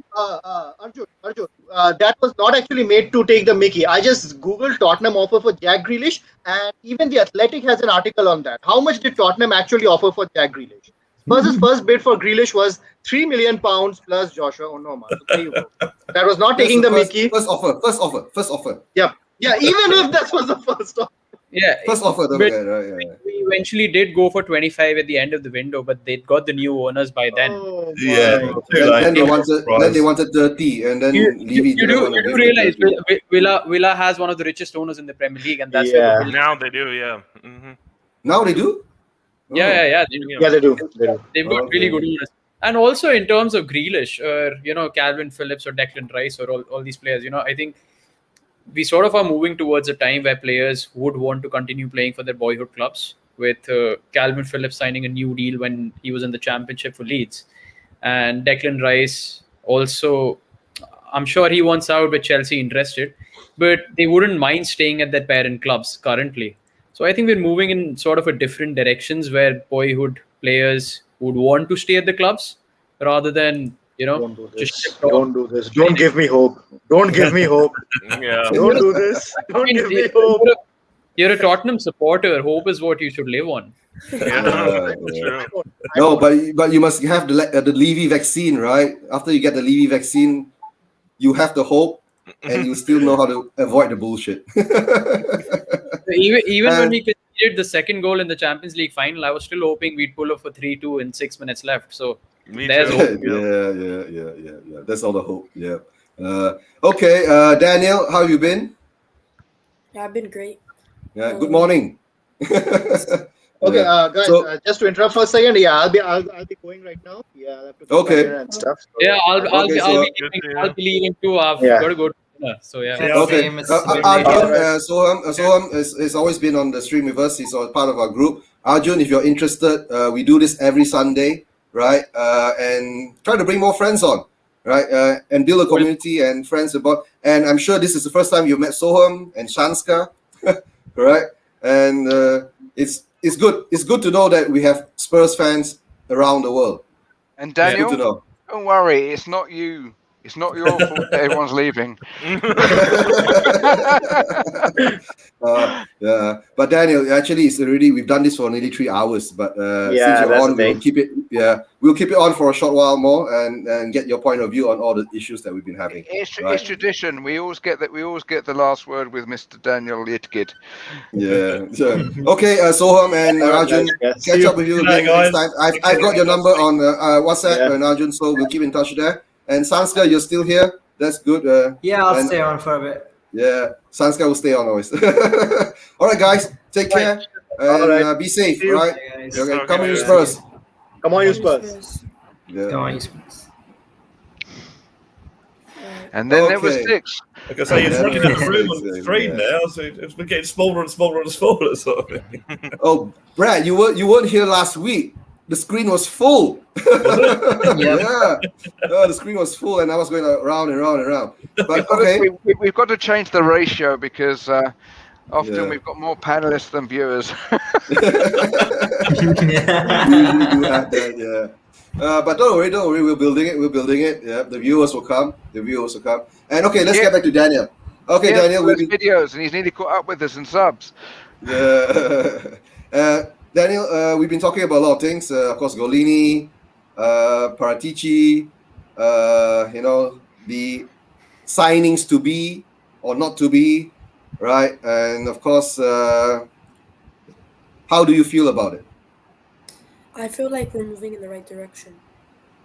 It's not a coincidence. You don't get linked to a bunch of players, and your club is just thinking to not have ambition, right? The Paratici era, the birth of the Paratici era, is coming. The trophy. It's just about time that the trophies come because we're actually being ambitious now. It's not Daniel Levy. It's Paratici. And I actually loves the way there was a lot of controversial about the way that he manages stuff. A lot of people didn't like that he goes for like 10 players in one position, and then tries to sign one. But to be honest, it's working. So it's a fantastic approach, and if we win trophies this season, or maybe let's say the Conference League we win this season, or something we win at least like a cup next season, I'll be happy with it. Okay, that's good. Being optimistic is always good, but like I've always said, at the club, in the jersey, then I'll believe what's happening. And don't forget, the first signing that we have signed, right, under Paratici is still free. We haven't spent any money at all. We'll spend the money on the wages when he comes in. But at least we get Gollini. Gollini looks like what everybody's saying that if he does perform to his expectation, he should be a good replacement for Lloris, right? Since Hugo is more or less not going to stay and will be going off, let's see, back to France or wherever he's going to go to. And let's hope Gollini does meet the expectations of the fans, right? Has And anyone- Shanska, you were saying something in the chats. Anderson has been sold. Oh, yes, I was gonna Yeah, say. Anderson, Crystal Palace are like not officially announced, but like Romana confirmed that they're signing Anderson. Like the price isn't mentioned, but yeah, so like that's a done deal. Like he wants to get a here we go, so it's confirmed. We've been being So we've been- hopefully we get this soon for Romero. Like Mm. let's just hope that I think that what that shows with Joachim Anderson going to Crystal Palace is that Spurs decided they want to go for a higher quality center back, Yeah. and he doesn't meet our standards, and I think that's good. When you Definitely, see that a guy we've been linked with for 2 years goes to a club well below us in the table, I think that shows you that they are being ambitious with their transfer targets, and It's like whenever they link us with a player. Now, if I've never heard of that player, I always see who else is linked with him. So if Spurs are linked with Mr. X, and then Barcelona and Real Madrid and Manchester City are also interested, I think well he's fairly decent. But if the player we're linked with is also Brentford and West Ham are linked with him, then I think obviously he's not that good. So so that's a good point, definitely. Okay. Yeah, That's but a good we've sign. been So we've been linked with him from the beginning of time. When Yeah. the dinosaurs roamed the earth.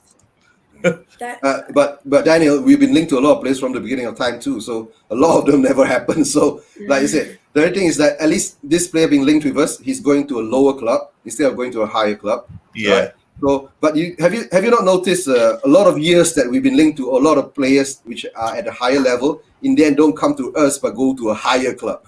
So at least we're seeing some reversal in that, right? Yeah. So that's a part of the good sign. And of course, maybe Anderson wasn't Nuno's choice or Paratici's choice, right? But I would rather prefer it wasn't Nuno's choice, because in their day, I always believe the manager should be the ones picking the players, because the manager has to deal with the players themselves. If you get a player in without the manager's approval, you bring in a player, and if the manager doesn't like him from the beginning, right, what kind of relationship do you think there will be there? So I don't think it will work that well. So at least at the moment now, let's see the players that we've been linked with, whether it's defender, a midfielder, or even a striker or attacker, right? It must be Nuno's choice, not Levy's choice, not Paratici's choice. It must be Nuno's choice. That's what I want to see. Because in their day, it's not like last year when Jose, he wanted Skriniar. In the end, who did we get? We got Reguilon and we got Bale. And Joe Rodon. And then, of course, Joe Rodon was the substitute for Skriniar, right? So that is a very bad sign. But of course, when we got Bale and Reguilon, the whole fan base we went crazy because, of course, Bale is a legend for us, right? For what he did in the past. And when he came back, he still performed in the games that he played, and he scored the amount of goals that, I mean, he was third highest scorer in our squad. And he played how many games? 11 or 12? Yeah, in the Premier League. He scored more goals in that little season that he played than Lamela in his whole Spurs career. Yeah, Lamela's career. And of course, we very seldom talk about Eric, and because we know what Eric is, right? And don't forget the Brian Hill deal. Eric is involved because Eric is going in the opposite direction for Hill. You see, so let's hope that happens. You see, at least we do get a replacement for a player. We've already got the here we go on that, so I'd say it's a done deal. The only thing that's left is for Hill to come and sign his contract, do his medical and everything, but he's at the Olympics right now with Spain, so that's And I think he's being sparingly used in the Olympics. He always comes on about in the 50 over minute and the 60 over minutes. Does that worry anyone? Does that worry anyone? He's supposed to be this brilliant player, but he doesn't get in there on the 23 team. For me, I think it's more of a matter of fitness and just rotation kind of issue going on, I guess. Because he had been playing for the Spanish, like the adult, the senior national team. So I think that it's just because, and I think that a lot of countries are doing this in the Olympics last year. We forget these footballers have not had a real break. Yeah, true. Since the beginning of the 2019 season, they have been, going constantly, and they've only had a short 1-2 weeks here and there.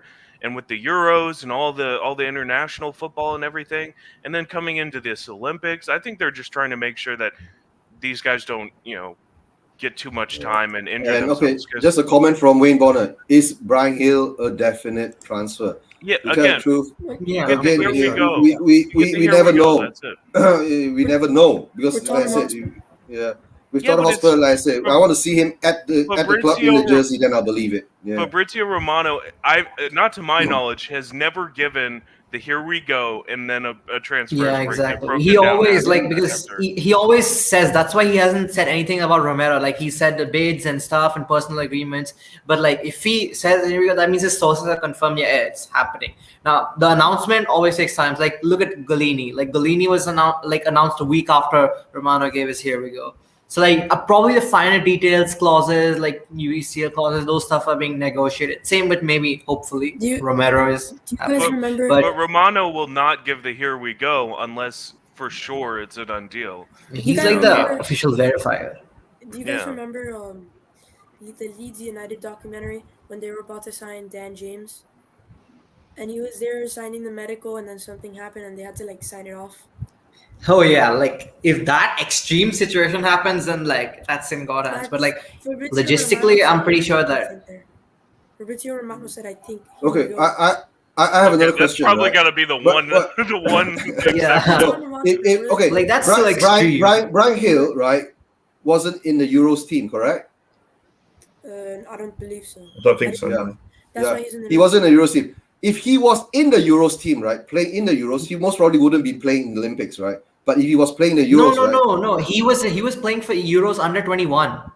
Yeah, under 21. That's why he was in the Euros under 21s. He played the final as well. He wasn't playing the Euros, the Euros, the senior Euros. team. No, he wasn't. Yeah. He wasn't called up to the senior squad, but he was playing in the Euros under 21, and they reached the finals as well, and they lost to Germany. Oh, they lost to Germany, and then after that, he's gone over to play in the Olympics. Yeah. Yeah. Oh man, that's hell a lot of strain. Yeah.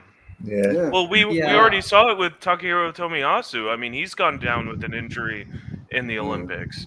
So and honestly, it might be kind of brilliant from Fabio to like extend out those negotiations for Tomiyasu this long, because now he's gone down with an injury in the Olympics. If we still want him, we can probably get him for a few million cheaper. Oh yeah, that's true.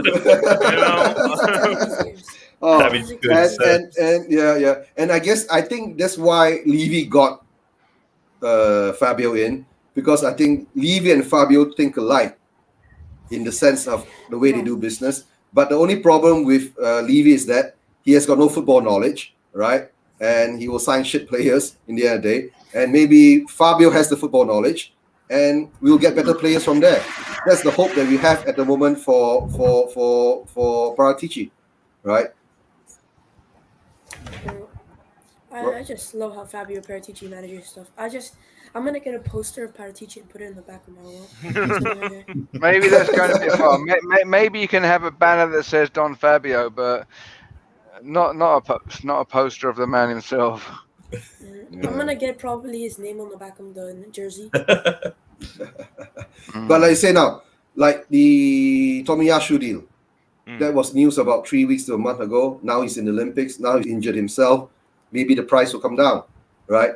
And the only problem is that now they have to assess how severe the injury is. It just could be a minor rollover and just some twisted ankle kind of scenario. It will clear up in about 2 or 3 weeks' time. Or he has got something broken, and then the deal will not go through, because we're not going to buy something broken, right? I heard it wasn't serious.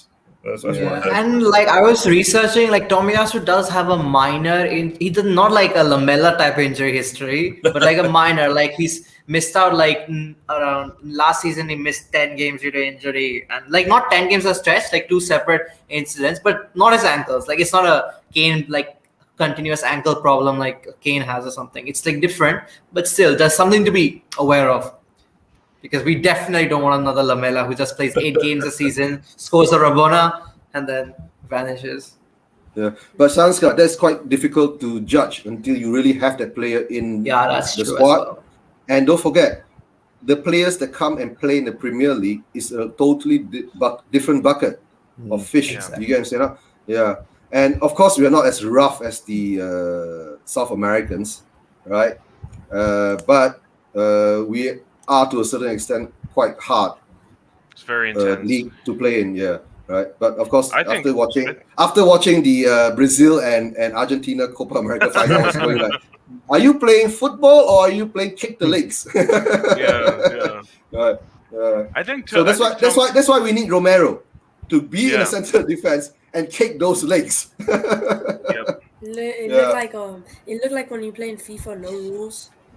You Mhm. put the version of no rules, and you could just foul anybody.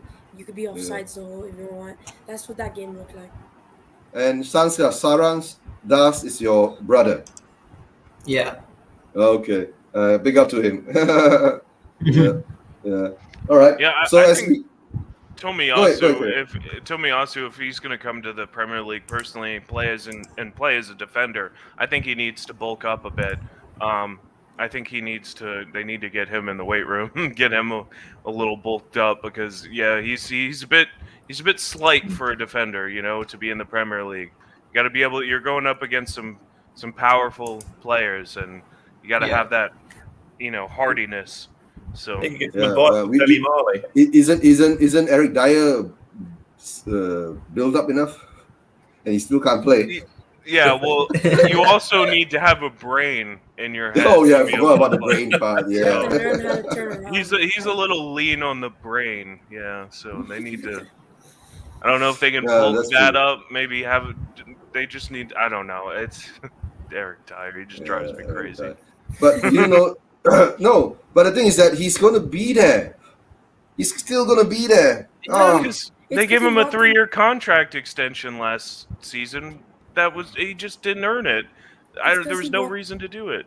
It's because he walked into Nuno Espirito Santo, slammed the door open. He said "Oi, tudo bem," and which is "Hi, or how are you" in Portuguese. And then Nuno Espirito Santos fell in love in first sight and wanted to start him in every single match. I feel like a repeat of Jose Mourinho. Yeah, and okay, there's a comment out here from Wayne. Right, what do you think about Ndombele and this upcoming season? He For me, needs to have a free role, man.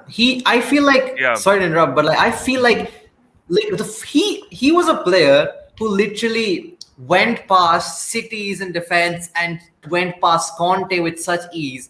And like, if he can do that, then that means there's something. And like, I believe like the first half of the season when we were having, he was rather free. His role was free. He was able to carry the ball forward Yes. and move around that much. But then later on, like, I don't know, it just the system felt like the system suddenly changed because like Ndombele was a baller, that much is proved, and like no question should be rise of selling him for anyone. But like that's why our midfield has so much potential if they're utilized correctly. And Him, also, the I think Celso, Højbjerg.